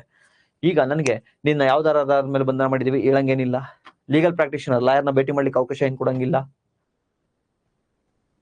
ಸೊ ಅಪ್ ಟು 3 months ವರೆಗೆ ಬಂಧಿಸ್ತಾ ಹೋಗ್ಬೋದು ನನ್ನನ್ನ ಮುಂಜಾಗ್ರತಾ ಬಂಧನದಲ್ಲಿ. So correct statement. ದೆನ್ ಮೂರನೇ ನೋಡಿ, according to the prevention terrorism act 2002, ಭಯೋತ್ಪಾದನಾ ನಿಗ್ರಹ ಕಾಯ್ದೆ, ಇದು ಕೂಡ ಪ್ರಿವೆಂಟಿವ್ ಡಿಟೆನ್ಷನ್ ಆಕ್ಟ್ ನ ಅಡಿಯಲ್ಲಿ ಈ ಕಾಯ್ದೆಯನ್ನ ತಂದಿರತಕ್ಕಂಥದ್ದು. ಇದ್ರ ಪ್ರಕಾರ confession of the accused before the police cannot be used as evidence. ಪೊಲೀಸರ ಮುಂದೆ ಆರೋಪಿಯು ತಪ್ಪೊಪ್ಪಿಗೆಯನ್ನು ಪುರಾವೆಯಾಗಿ ಬಳಸಲಾಗುವುದಿಲ್ಲ. ನೋಡಿ, ನಿಮ್ಗೊಂದು article 20 protection of conviction of certain offences, ಅಪರಾಧಿಗಳಿಗೆ ಕೊಟ್ಟಿರ್ತಾರಲ್ವಾ, ಅಲ್ಲಿ ಆರ್ಟಿಕಲ್ 20 ಏನ್ ಹೇಳುತ್ತೆ? ಯಾವುದೇ ಒಬ್ಬ ಅಪರಾಧಿ ತನ್ನ ವಿರುದ್ಧ ತಾನೇ ಸಾಕ್ಷಿಯನ್ನ ಹೇಳುವಂತಿಲ್ಲ. ಫಾರ್ ಎಕ್ಸಾಂಪಲ್ ನಾನೇನಾದ್ರು ತಪ್ಪು ಮಾಡಿ ನಾನು ಮರ್ಡರ್ ಮಾಡಿದ್ದೀನಿ ಸರ್ ಅಂತೇಳಿ ನಾನು ಒಪ್ಕೊಂಡ್ರೆ ಇದನ್ನ ಕೋರ್ಟ್ ಎವಿಡೆನ್ಸ್ ಆಗಿ ಪರಿಗಣಿಸಲ್ಲ, ನನ್ನ ವಿರುದ್ಧ ನನ್ನ ಸಾಕ್ಷಿಯನ್ನ ಹೇಳ್ಕೊಳಂಗಿಲ್ಲ, ಬಿಕಾಸ್ ಆರ್ಟಿಕಲ್ 20 ವೈಲೇಷನ್. ಬಟ್ ಈ ಟೆರರಿಸಂ ಆಕ್ಟ್ ಏನಿದೆಯಲ್ವಾ, ಇದ್ರಲ್ಲಿ ನಾಳೆ ಟೆರರಿಸ್ಟ್ ಬರ್ತಾನೆ, ಒಪ್ಕೋತಾನೆ, ನೋಡಿ ನನಗೆ ಟೆರರಿಸ್ಟ್ ಆಕ್ಟಿವಿಟೀಸ್ ನಾನೇ ಮಾಡಿದ್ದು ಅಂತ. ಈಗ ಇವನೇನ್ ಹಿಂಗ್ ಒಪ್ಕೊಂಡಿರ್ತಾನಲ್ವಾ, ಅದು ಎವಿಡೆನ್ಸ್ ಆಗುತ್ತೆ. ಬಿಕಾಸ್ ಟೆರರಿಸ್ಟ್ ಆಕ್ಟ್, ಈ ಟಾಡ್ ಆಕ್ಟ್ ಆಗಿರ್ಬೋದು, ಈ ಟೆರರಿಸಂ ಆಕ್ಟ್ ಅಡಿಯಲ್ಲಿ ಬಂಧ ಮಾಡಿರ್ತೀವಿ, ಅವಾಗ ಅವನೇನು ಒಪ್ಕೊಂತಾನಲ್ಲ ಅದು ಎವಿಡೆನ್ಸ್ ಆಗುತ್ತೆ. ಬಟ್ ಈ ನಾರ್ಮಲ್ ಆಗಿ ಕ್ರೈಮ್ ಮಾಡಿರೋರು, ಕೊಲೆ ಮಾಡಿರೋರು, ರೇಪ್ ಮಾಡಿರ್ತಕ್ಕಂಥವ್ರು, ಇವ್ರು ನಾರ್ಮಲ್ ಆಗಿ ಏನಿರ್ತಾರಲ್ವಾ, ಇವರು ತಮ್ಮ ವಿರುದ್ಧ ತಮ್ಮ ಸಾಕ್ಷಿಯನ್ನ ಹೇಳಂಗಿಲ್ಲ. ಹೇಳಿದ್ರು ಅದನ್ನ ಸಾಕ್ಷಿ ಅಂತೇಳಿ ಕನ್ಸಿಡರ್ ಮಾಡಲ್ಲ ಕೋರ್ಟ್, ಆರ್ಟಿಕಲ್ 20 ವೈಲೇಷನ್. ಬಟ್ ಇಲ್ಲಿ ಟೆರರಿಸ್ಟ್ ಅಲ್ಲಿ ಟೆರರಿಸಂ ಆಕ್ಟ್ ನ ಪ್ರಕಾರ ಅವ್ರು ಒಪ್ಕೊಂಡಿದ್ದಾರೆ ಅಂದ್ರೆ ಅದೇ ಎವಿಡೆನ್ಸ್. ನೆಕ್ಸ್ಟ್, ಅಲ್ಲಿಗೆ ಪ್ರಶ್ನೆ ಏನಿದೆ ಇದು, how many above statements are correct? First statement correct, second correct, ಇದು ಮೂರನೇ ತಪ್ಪು. ಕೆನಾಟ್ ಅಂತ ಕೊಟ್ಟಿದ್ದಾರೆ ನೋಡಿ, cannot be used as evidence ಅಂತೇಳಿ, ಎವಿಡೆನ್ಸ್ ತರ ಯೂಸ್ ಮಾಡ್ಬೋದು ಅದನ್ನ. ಸೊ ಅಲ್ಲಿಗೆ 1 2 ಸ್ಟೇಟ್ಮೆಂಟ್ ಸರಿ, only 2, option B, option B. Yes, 13th ಪ್ರಶ್ನೆನ ನೋಡ್ತಾ ಬನ್ನಿ. 13th ಪ್ರಶ್ನೆ ಹೀಗಿದೆ, which of the following correctly distinguishes fundamental rights and DPSPs? ಈ ಕೆಳಗಿನ ಯಾವುದು ಮೂಲಭೂತ ಹಕ್ಕುಗಳು ಮತ್ತೆ ಏನು ರಾಜನೀತಿ ನಿರ್ದೇಶನ ತತ್ವಗಳಿದಾವಲ್ಲ ಅವೆರಡರ ಸರಿಯಾಗಿ ಪ್ರತ್ಯೇಕಿಸುತ್ತದೆ, ಅಂದ್ರೆ ಯಾವ್ಯಾವ ಡಿಫ್ರೆನ್ಸಸ್ DPSPಗೂ ಫಂಡಮೆಂಟಲ್ ರೈಟ್ಸ್ಗೂ? ಫಸ್ಟ್ ಒನ್ ನೋಡಿ, fundamental rights are positive obligation. ನಾನು ಈಗ ತಾನೇ ಹೇಳಿದ್ದೀನಿ, fundamental rights are negative obligation. ಅಂದ್ರೆ state shall not do that, state shall not do this, state shall not discriminate, state shall not practice untouchability, ತಾರತಮ್ಯ ಮಾಡಬಾರ್ದು, untouchability ಅಸ್ಪೃಶ್ಯತೆಯನ್ನ ಮಾಡಬಾರ್ದು, ಶೋಷಣೆಯನ್ನ ಮಾಡಬಾರ್ದು, ಈ ರೀತಿ ಅಂದ್ರೆ ಮಾಡಬಾರ್ದು, ಅದು ಇದು ಮಾಡಬಾರ್ದು, ಇದು ಮಾಡಬಾರ್ದು, ಅದು ಮಾಡಬಾರ್ದು, ಇದು ಮಾಡಬಾರ್ದು ಅಂತ ಹೇಳ್ತಾ ಇರುತ್ತೆ. ಸೊ ಮೂಲಭೂತ ಹಕ್ಕುಗಳು ನಕಾರಾತ್ಮಕ, ಸಕಾರಾತ್ಮಕ ಅಲ್ಲ, ನೆಗೆಟಿವ್ ಆಬ್ಲಿಗೇಷನ್. ಇವು ರಿಸ್ಟ್ರಿಕ್ಷನ್ ಅನ್ನ ಮಾಡುತ್ತೆ ಗೌರ್ಮೆಂಟ್ಗೆ. Next, DPSP are negative restrictions. No, DPSP is are positive obligation. State ಅದನ್ನ ಕೊಡಿ, ಸ್ಟೇಟ್ ಇದನ್ನ ಕೊಡಿ, ಉಚಿತ ನೆರವನ್ನ ಕೊಡಿ, ಸ್ಟೇಟು ಒಂದು ನ್ಯೂಟ್ರಿಷನ್ ಇದನ್ನ ಕೊಡ್ತಾ ಹೋಗಿ, ಸ್ಟೇಟು ಪಶುವಧೆನ ತಡೆಗಡ್ತಾ ಹೋಗಿ, ಸ್ಟೇಟು ಪಂಚಾಯತಿನ ಡೆವಲಪ್ ಮಾಡ್ತಾ ಹೋಗಿ, ಸ್ಟೇಟು ಕಾಟೇಜ್ ಇಂಡಸ್ಟ್ರೀಸ್ ಗ್ರಾಮೀಣ ಕೃಷಿ ಕೈಗಾರಿಕೆಯನ್ನ ಬೆಳೆಸ್ತಾ ಹೋಗಿ, ಸ್ಟೇಟು SC/ST ಅವರ ಒಂದು ಅಭ್ಯುದಯಕ್ಕಾಗಿ ಅವ್ರನ್ನ ಎಕನಾಮಿಕಲ್ ಮತ್ತೆ ಎಜುಕೇಶನ್ ಇಂಟ್ರೆಸ್ಟ್ ಅನ್ನ ಕಾಪಾಡ್ತಾ ಬನ್ನಿ, ಶೈಕ್ಷಣಿಕ ಮತ್ತೆ ಆರ್ಥಿಕ ಹಿತಾಸಕ್ತಿಯನ್ನ ಕಾಪಾಡ್ತಾ ಬನ್ನಿ, ಆರ್ಟಿಕಲ್ 46 SC/ST ಅವ್ರದ್ದು. ಸೊ ಇಟ್ ಮೀನ್ಸ್ ಇದು ಅದ್ಕೊಡಿ ಇದ್ಕೊಡಿ ಅದ್ಕೊಡಿ ಇದ್ಕೊಡಿ ಅಂತ ಹೇಳ್ತಾ ಇರುತ್ತೆ, ಇದು ಪಾಸಿಟಿವ್. DPSP ಪಾಸಿಟಿವ್, ನೆಗೆಟಿವ್ ಅಲ್ಲ. So wrong statement. Fundamental rights are enforceable. Yes, fundamental rights are enforceable by court under Article 32 and under Article 226. ಮೂಲಭೂತ ಹಕ್ಕುಗಳು ಕಾನೂನಿನ ಮಾನ್ಯತೆಯನ್ನ ಪಡೆದಿದ್ದಾವೆ, ಇವನ್ನ ಜಾರಿಗೊಳಿಸಿದಿವೆ. ಇಲ್ಲ ಮೂಲಭೂತ ಹಕ್ಕುಗಳು ಕೊಡ್ಲಿಲ್ಲ ಅಂದ್ರೆ, for example right to life, ಜೀವಿಸ್ತಕ್ಕಂಥದ್ದು ನನ್ನ ಹಕ್ಕು, ಇದಕ್ಕೆ ಯಾರಾದ್ರೂ ವೈಲೇಷನ್ ಆಗಿದೆ ನಾನು ಸುಪ್ರೀಂ ಕೋರ್ಟ್ ಹೋಗ್ಬಿಡ್ತೀನಿ ಅಥವಾ ಹೈಕೋರ್ಟ್ ಹೋಗ್ತೀನಿ. Then DPSP are guidelines but not enforceable. DPSP ಅಂತಕ್ಕಂಥದ್ದು ಮಾರ್ಗಸೂಚಿಗಳಾಗಿವೆ, ಅದನ್ನು ಜಾರಿಗೊಳಿಸೋದಿಲ್ಲ. S, absolutely. ಆರ್ಟಿಕಲ್ 37 ಅದನ್ನೇ ಅಲ್ವಾ ಹೇಳೋದು, this principles are not enforceable by law, not enforceable by court, not enforceable by court, not enforceable by court. ಕಾನೂನಿನ ಮಾನ್ಯತೆಯನ್ನ ಇವು ಪಡ್ಕೊಂಡಿಲ್ಲ DPSP ಅಂತಕ್ಕಂಥದ್ದು, but it is the duty of the state. ಅದು state ನ ಡ್ಯೂಟಿ. ಏನ್ ಡ್ಯೂಟಿ? ಲಾ ಮಾಡ್ಬೇಕಾದ್ರೆ ಅವನ್ನ ಬಳಸ್ಕೊಂಡ್ ಮಾಡ್ಬೇಕು. It is a fundamental in governance. ಏನು ಸ್ಟೇಟ್ ಗೌರ್ಮೆಂಟ್ ಆಗಿರ್ಬೋದು, ಸೆಂಟ್ರಲ್ ಗೌರ್ಮೆಂಟ್ ಆಗಿರ್ಬೋದು, ಲಾನ ಕಾನೂನುಗಳನ್ನ ಮಾಡ್ಬೇಕಾದ್ರೆ ಆ DPSP ನ ಬಳಸ್ಕೊಳ್ಳಿ ಅಂತ ಹೇಳ್ತಾ ಹೋಗುತ್ತೆ article 37. Correct statement, correct statement. So only 1 B, ಕೇವಲ 1.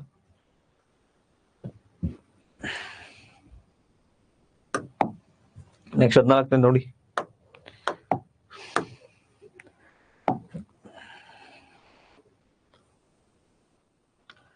During the emergency which fundamental rights cannot be suspended? ತುರ್ತು ಪರಿಸ್ಥಿತಿಯ ಸಂದರ್ಭದಲ್ಲಿ ಯಾವ ಮೂಲಭೂತ ಹಕ್ಕುಗಳು ಸಸ್ಪೆಂಡ್ ಆಗಲ್ಲ? ತಮಗೆ ಗೊತ್ತಿದೆ ಆರ್ಟಿಕಲ್ 20 and 21. ನ್ಯಾಷನಲ್ ಎಮರ್ಜೆನ್ಸಿ ಇರಲಿ, ಯಾವುದೇ ಒಂದು ಎಮರ್ಜೆನ್ಸಿ ಇರಲಿ, ಸಸ್ಪೆಂಡ್ ಆಗಲ್ಲ. ಬಟ್ ತಮ್ಗೆ ಇನ್ನೊಂದು ಗೊತ್ತಿರಲಿ, ನ್ಯಾಷನಲ್ ಎಮರ್ಜೆನ್ಸಿ, ರಾಷ್ಟ್ರೀಯ ತುರ್ತು ಪರಿಸ್ಥಿತಿನ 2 ಆಧಾರದ ಮೇಲೆ ಘೋಷಣೆ ಮಾಡ್ತಾರೆ. On the grounds of 2. Number 1, external aggression or war. ಯುದ್ಧ ನಡೀತಿರುತ್ತೆ ಅಥವಾ ಬಾಹ್ಯ ಆಕ್ರಮಣ, ಬೇರೆಯವ್ರು ನಮ್ಮ ಮೇಲೆ ಆಕ್ರಮಣ ಮಾಡ್ತಿರ್ತಾರೆ. ಯಾವ್ದೋ ಪಾಕಿಸ್ತಾನ, ಚೀನಾನೋ ಇನ್ನೊಂದು ಯಾವ್ದೋ ನಮ್ಗೆ ಆಕ್ರಮಣ ಮಾಡ್ತಿರ್ತಾರೆ ಅನ್ಕೊಳ್ಳಿ. ಆಗ ನ್ಯಾಷನಲ್ ಎಮರ್ಜೆನ್ಸಿಯನ್ನ, ತುರ್ತು ಪರಿಸ್ಥಿತಿನ ಘೋಷಿಸಬಹುದು, ರಾಷ್ಟ್ರೀಯ ತುರ್ತು ಪರಿಸ್ಥಿತಿಯನ್ನ. ಅದನ್ನ ಬಿಟ್ರೆ ಆರ್ಮಡ್ ರೆಬಿಲಿಯನ್, ಸೈನಿಕ ದಂಗೆ ಆದಾಗ ತುರ್ತು ಪರಿಸ್ಥಿತಿಯನ್ನ ಘೋಷಣೆ ಮಾಡಬಹುದು. ಫಾರ್ ಎಕ್ಸಾಂಪಲ್, ಮೊನ್ನೆ ಮಣಿಪುರದಲ್ಲಿ ಇಂಟರ್ನಲ್ ಡಿಸ್ಟರ್ಬೆನ್ಸಸ್ ಆಯ್ತು, ಆಂತರಿಕ ದಂಗೆಗಳಾದವು, ಅದಕ್ಕೆ ನ್ಯಾಷನಲ್ ಎಮರ್ಜೆನ್ಸಿ ಘೋಷಣೆ ಮಾಡಿದ್ರ? ನೋ, ಮಾಡಲ್ಲ. ಯಾವಾಗ ಮಾಡ್ತಾರೆ? ನಮ್ಮ ಆರ್ಮಿ ನಮ್ಮ ವಿರುದ್ಧನೇ ರೊಚ್ಚಿಗೆದಾಗ ಮಾಡ್ತಾರೆ. ಸೊ ಈ 2 ಆಧಾರದ ಮೇಲೆ ರಾಷ್ಟ್ರೀಯ ತುರ್ತು ಪರಿಸ್ಥಿತಿಯನ್ನ ಘೋಷಣೆ ಮಾಡ್ತಾರೆ. ಬಟ್ ಇಲ್ಲಿ ನೆನಪಿರ್ಲಿ, ವಾರು ಮತ್ತೆ ಎಕ್ಸ್ಟರ್ನಲ್ ಅಗ್ರೆಷನ್, ಯುದ್ಧ ಆದಾಗ ಅಥವಾ ಬೇರೆಯವ್ರು ನಮ್ಮ ಮೇಲೆ ಆಕ್ರಮಣ ಮಾಡಿದಾಗ ಮಾತ್ರ ಆರ್ಟಿಕಲ್ 19 ವೈಲೇಷನ್ ಆಗುತ್ತೆ, ಅಂದ್ರೆ ಆಟೋಮೆಟಿಕಲಿ ಸಸ್ಪೆಂಡ್ ಆಗುತ್ತೆ. ಆರ್ಟಿಕಲ್ 19 ಇರಲ್ಲ. But on the grounds of armed rebellion, ನಮ್ಮ ಸೈನ್ಯನೇ ನಮಗೆ ದಂಗೆ ಎದ್ದೇಳ್ತಾ ಇದೆ, ಆಗ ಆರ್ಟಿಕಲ್ 19 ಸಸ್ಪೆಂಡ್ ಆಗಲ್ಲ.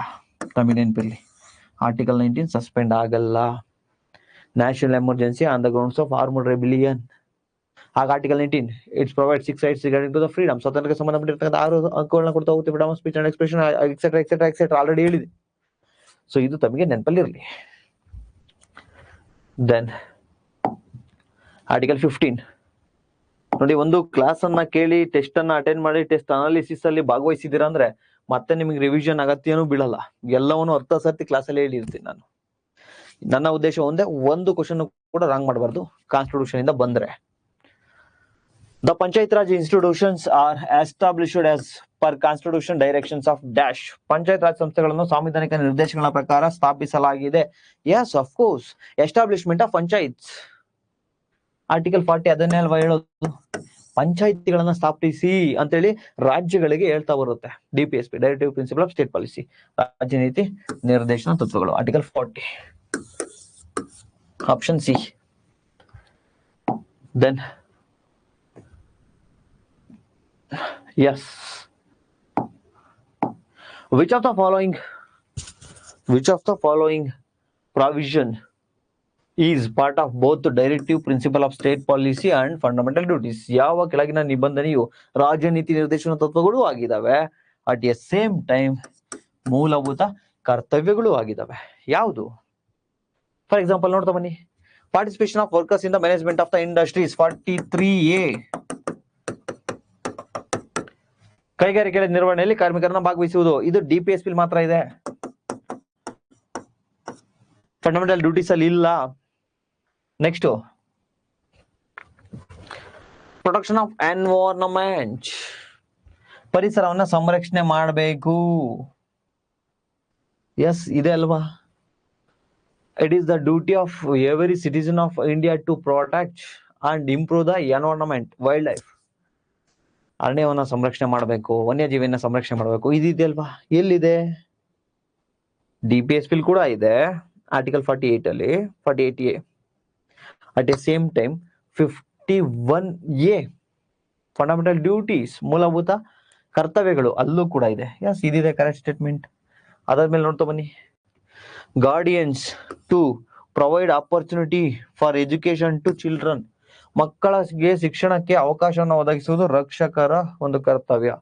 ಅಂದ್ರೆ ಆರ್ಟಿಕಲ್ 51 ಕ್ಲಾಸ್ ಎ ಅಲ್ಲಿ ಮತ್ತೊಂದಿದೆ, it is the duty of every citizen of India or guardian of the every citizen of India to provide elementary education at the age of 6 to 14 years. His or her fundamental his or her children, ಅವರ ಯಾವುದೇ ಒಬ್ಬ ವ್ಯಕ್ತಿಯ ಮಗನಿಗೆ ಅಥವಾ ಮಗಳಿಗೆ 6 ರಿಂದ 14 ವರ್ಷದ ಒಳಗಿನ ವಯಸ್ಸಿನ ಒಂದು ಪ್ರಾಥಮಿಕ ಶಿಕ್ಷಣವನ್ನು ಅವ್ರಿಗೆ ಕೊಡ್ತಕ್ಕಂಥದ್ದು ಪೋಷಕರ ಕರ್ತವ್ಯ ಅಂತ ಹೇಳ್ತಾರೆ. ಸೊ ಅದು ಕೂಡ ಇದೆ. ಸೊ ಬಟ್ ಇಲ್ಲಿ ಏನ್ ಕೇಳಿದರೆ, ಓನ್ಲಿ ಫಾರ್ ಶಿಕ್ಷಣಕ್ಕೆ ಮಕ್ಕಳಿಗೆ ಶಿಕ್ಷಣಕ್ಕೆ ಅವಕಾಶವನ್ನು ಒದಗಿಸ್ಬೇಕು. ಯಾವ ಮಕ್ಕಳಿಗೆ? 6 ರಿಂದ 14 ವರ್ಷದವರೆಗೆ. ಆ ರೀತಿ ಪರ್ಟಿಕ್ಯುಲರ್ ಆಗಿ ಕೊಟ್ಟಿದ್ದಾರೆ ಅಂದ್ರೆ ಎಸ್, ಇದು ಕೂಡ ಆಗುತ್ತೆ. Then uniform civil code article 44, ಏಕರೂಪ ನಾಗರಿಕ ಸಂಹಿತೆ ಆರ್ಟಿಕಲ್ 44, DPSP ಇದೆ ಇದು. ಸೊ DPSP ಮತ್ತೆ ಮೂಲಭೂತ ಕರ್ತವ್ಯಗಳ ಎರಡರಲ್ಲೂ ಇರೋದು ಯಾವುದು? DPSP ಏನಿದೆ? ಮಕ್ಕಳಿಗೆ ಶಿಕ್ಷಣವನ್ನ ಕೊಡುವಂಥದ್ದು. ಯಾವ ಮಕ್ಕಳಿಗೆ? ಆರ್ಟಿಕಲ್ 45 ಏನ್ ಹೇಳುತ್ತೆ? ವಿಧಿ 45 to provide early childhood care and education, ಪ್ರಾಥಮಿಕ ಪೂರ್ವ ಶಿಕ್ಷಣ ಮತ್ತೆ ಆರೈಕೆಯನ್ನ ಕೊಡಬೇಕು at the age of 6 years, 6 ವರ್ಷದ ಒಳಗಿನ ಮಕ್ಕಳಿಗೆ ಕೊಡಿ ಅಂತ ಇದೆ ಎಲ್ಲಿ? DPSP. ಬಟ್ ಅದೇ ಫಂಡಮೆಂಟಲ್ ಡ್ಯೂಟೀಸ್ ಅಲ್ಲಿ ಏನಿದೆ? 6ರಿಂದ 14 ವರ್ಷದ ಮಕ್ಕಳಿಗೆ ಉಚಿತವಾಗಿ ಶಿಕ್ಷಣವನ್ನು ಕೊಡ್ತಕ್ಕಂಥದ್ದು ಅವ್ರ ಪೇರೆಂಟ್ಸ್ ನ ಕರ್ತವ್ಯ ಅಂತ ಇದೆ. ಸೊ ಅಲ್ಲಿಗೆ ಇದು ರಾಂಗ್ ಆಗಲ್ವಾ? ಎರಡು ಕಡೆ ಇಲ್ಲ, ಕೇವಲ ಎಲ್ಲಿದೆ ಇದು? ಒಂದು ಫಂಡಮೆಂಟಲ್ ಡ್ಯೂಟೀಸ್ ಮೂಲಭೂತ ಹಕ್ಕುಗಳ ಕರ್ತವ್ಯಗಳಲ್ಲಿದೆ, ಅಟ್ ದ ಸೇಮ್ ಟೈಮ್ ಮೂಲಭೂತ ಹಕ್ಕುಗಳಲ್ಲೂ ಕೂಡ ಇದೆ. ಮೂಲಭೂತ ಹಕ್ಕುಗಳಲ್ಲಿ ಏನಿದೆ? 6ರಿಂದ 14 ವರ್ಷದ ಮಕ್ಕಳಿಗೆ ಕಡ್ಡಾಯವಾಗಿ ಶಿಕ್ಷಣ ಕೊಡಬೇಕು, ಪ್ರಾಥಮಿಕ ಎಜುಕೇಶನ್ ಅಂತ ಹೇಳಿ ಸ್ಟೇಟ್ ಕೇಳುತ್ತೆ, ಇವ್ರು ಕೇಳಲ್ಲ, ಪೇರೆಂಟ್ಸ್ ಕೇಳಲ್ಲ. ಸೊ ಅಲ್ಲಿಗೆ ಒಂದೇ ಪರಿಸರ ಸಂರಕ್ಷಣೆ ಅವೆರಡು ಕಡೆ ನೋಡ್ತೀವಿ. ಪ್ರೊಟೆಕ್ಷನ್ ಆಫ್ ಎನ್ವೈರನ್ಮೆಂಟ್ ಎರಡು ಕಡೆ ನೋಡ್ತೀವಿ. ಒಂದು article 48A, another one is article 51A. Article 48A DPSP ಬರೋದು, ಆರ್ಟಿಕಲ್ 51A ಮೂಲಭೂತ ಕರ್ತವ್ಯಗಳು. So B. So last one, which amendment added the principle of securing the opportunities of healthy development of children to DPSP? ತಮಗೆ ಗೊತ್ತು, healthy development of children article 39 class F. ಮಕ್ಕಳ ಆರೋಗ್ಯಕರ ಬೆಳವಣಿಗೆ ಎಲ್ಲಿರೋದದು? DPSP ಇದೆ. ತಮಗೆ already ಹೇಳ್ಕೊಟ್ಟೆ, ಏನಂತ ಹೇಳ್ಕೊಟ್ಟೆ ನಾನು? ಆರ್ಟಿಕಲ್ 42nd ಅಮೆಂಡ್ಮೆಂಟ್ ಮೂಲಕ 4 DPSP ಅನ್ನ ಸೇರಿಸ್ತಾರೆ ಅಂತ ಹೇಳ್ಕೊಟ್ಟೆ. 4 DPSP ಯಾವ್ಯಾವ ಅಂತ ಹೇಳ್ಕೊಟ್ಟೆ? 39 class F, 39 class A, 39 capital A and 43A, 48A. ಈ 4 42nd ಕಾನ್ಸ್ಟಿಟ್ಯೂಷನಲ್ ಅಮೆಂಡ್ಮೆಂಟ್ ಮೂಲಕ DPSP ಸೇರಿಸ್ತಾರೆ. ಈ 4 ನೆನಪಲ್ಲಿ ಇರಬೇಕು, ಬಿಕಾಸ್ ಆಲ್ರೆಡಿ UPSC ಯಲ್ಲಿ 2 ಬಾರಿ ಪ್ರಶ್ನೆಗಳನ್ನ ಕೇಳಿದ್ದಾರೆ. ಬಿಡಿ ಸರ್ UPSC ಕೇಳಿದರೆ, ನಾನು KPSC ಸ್ಟೂಡೆಂಟ್, KS ನೆಕ್ಸ್ಟ್ ಕೇಳಬಹುದು, ಕೇಳೋವರೆಗೂ ಕಾಯ್ಬೇಡ. PSL ಎಲ್ಲ ಕೇಳ್ಬೋದು, ಕೇಳೋವರೆಗೂ ಕಾಯ್ಬೇಡ. ಸೊ ಈಗಲೇ ನೋಡ್ಕೊ. ಸೊ ಅಲ್ಲಿಗೆ 42nd. ಸೊ ಇಲ್ಲಿಗೆ ತಮ್ಮ ಪ್ರಶ್ನೆಗಳು ಮುಗೀತು. ಸ್ವಲ್ಪ ಡಿಫಿಕಲ್ಟ್ ಇತ್ತು ಕೆಲವು ಪ್ರಶ್ನೆಗಳು. ತಾವು ಎಷ್ಟು ಪ್ರಶ್ನೆಗಳಿಗೆ ಆನ್ಸರ್ ಅನ್ನ ಮಾಡಿದೀರಾ? ಇಂಟು 2 ಮಾಡ್ಕೊಳ್ಳಿ. ಎಷ್ಟು ಮಾರ್ಕ್ಸ್ ಬಂದಿದೆ ಅದರಲ್ಲಿ ಲೆಸ್ ಮಾಡಿ, ಮೈನಸ್ ಮಾಡಿ, ಎಷ್ಟು ಪ್ರಶ್ನೆಗಳನ್ನು ತಪ್ಪು ಮಾಡಿದಿರಾ. ಫಾರ್ ಎಕ್ಸಾಂಪಲ್ 10 ಪ್ರಶ್ನೆಗಳು ತಪ್ಪಾಗಿದ್ರೆ 0.66, ಅಲ್ಲಿಗೆ 6 ಮಾರ್ಕ್ಸ್ ಅನ್ನ ಮೈನಸ್ ಮಾಡಿ. 6.66 ಅನ್ನ ಮೈನಸ್ ಮಾಡಿ, ತಮ್ಮ ನೆಗೆಟಿವ್ ಅನ್ನ ತೆಗೆದು ಎಷ್ಟು ಮಾರ್ಕ್ಸ್ ತೆಗೆದಿರಾ ದಯವಿಟ್ಟು ಎಲ್ಲರೂ ಕೂಡ ಹೇಳ್ತಾ ಬನ್ನಿ. ಅಂಡ್ ಅಗೈನ್ ಇದನ್ನ ಯೂಟ್ಯೂಬ್ ಚಾನಲ್ಗೆ ಅಪ್ಲೋಡ್ ಮಾಡ್ತೀನಿ. ಸೊ ನೋಡಿ, UPSC ಫೌಂಡೇಶನ್ ಕೋರ್ಸ್ ಇದೆ 2999ಕ್ಕೆ. UPSC foundation mentorship 4999. PSI complete course paper 1 paper 2 4444. SDA FDA KS 3555. Police constable 3333. ಇಷ್ಟು ಕೋರ್ಸ್ಗಳು ನಮ್ಮಲ್ಲಿ ಲಭ್ಯ ಇದೆ. ಅದ್ರ ಜೊತೆಗೆ ಸಿಂಗಲ್ ಸಬ್ಜೆಕ್ಟ್ ಅನ್ನು ಕೂಡ ತೆಗೆದುಕೋಬಹುದು. Science 699, economy 499, environment 499, constitution 599. So PSI paper 1 1499. ಇದಕ್ಕೆ ಏನಾದ್ರು ತಮಗೆ ಡೌಟ್ಸ್ ಇದೆ, ಪ್ರೇಮ್ಸ್ ಕ್ಲಾಸಸ್ ಆಪ್ ಅನ್ನ ಡೌನ್ಲೋಡ್ ಮಾಡ್ಕೊಳ್ಳಿ. ಈ ತರ ಸಿಂಬಲ್ ಇರುತ್ತೆ. ಅದ್ರ ಜೊತೆಗೆ ತಮಗೆ ಅಡ್ಮಿಷನ್ ರಿಲೇಟೆಡ್ ಏನಾದ್ರು ಡೌಟ್ ಇದ್ರೆ ಈ ನಂಬರ್ಗೆ ವಾಟ್ಸ್ಆಪ್ ಮಾತ್ರ ಮಾಡಿ, ಕಾಲ್ ಮಾಡಬೇಡಿ, ರಿಸೀವ್ ಮಾಡಲ್ಲ.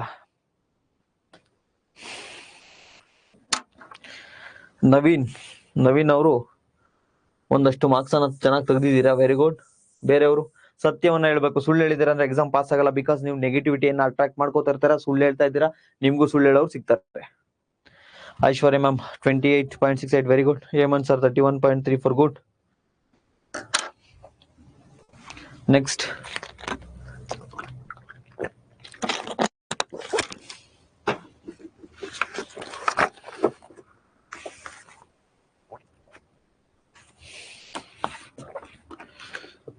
ನೆಕ್ಸ್ಟ್ ಬೇರೆಯವರು ಗ್ರೇಸ್ ಆಡ್ ಮಾಡ್ಕೊಳ್ಳಿ. ಎಲ್ರು ಕೂಡ ಗ್ರೇಸ್ 2 ಮಾರ್ಕ್ ಆಡ್ ಮಾಡ್ಕೊಳ್ಳಿ.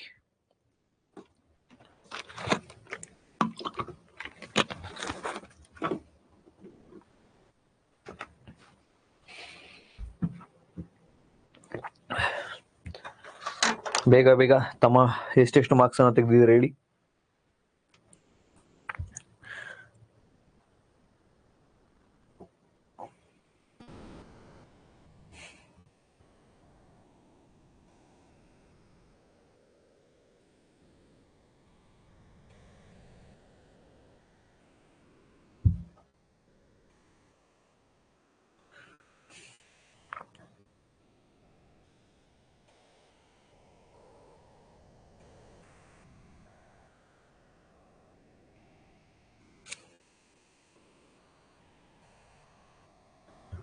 Akshata very good ma'am, 28.68. ಹೇಳ್ರಿ, ಹೇಳ್ಕೊಳಕ್ಕೇನು ಹೇಳ್ರಿ, 10 ಬಂದಿದ್ರು ಹೇಳ್ರಿ, 5 ಬಂದಿದ್ರು ಹೇಳ್ರಿ, ಏನ್ ತೊಂದ್ರೆ ಇಲ್ಲ. ಯಾಕೆ ಸಂಕೋಚ?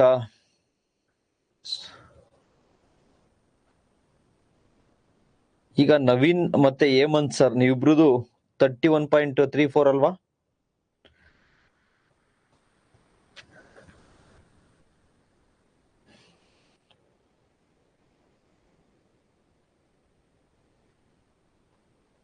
Hemant and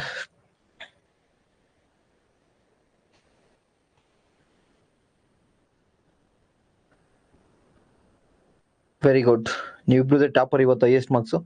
congratulations. Okay, bye, see you next ಕ್ಲಾಸಲ್ಲಿ ಸಿಗ್ತಾ ಹೋಗೋಣ. Take care. ನಂಗೂ ಸ್ವಲ್ಪ ಸುಸ್ತಾಯ್ತು, ನಾನು ಓಡ್ತೀನಿ. ಓಕೆ, ಯಾರ್ದು ಏನು ಡೌಟ್ಸ್ ಇಲ್ಲ ಅಲ್ವಾ?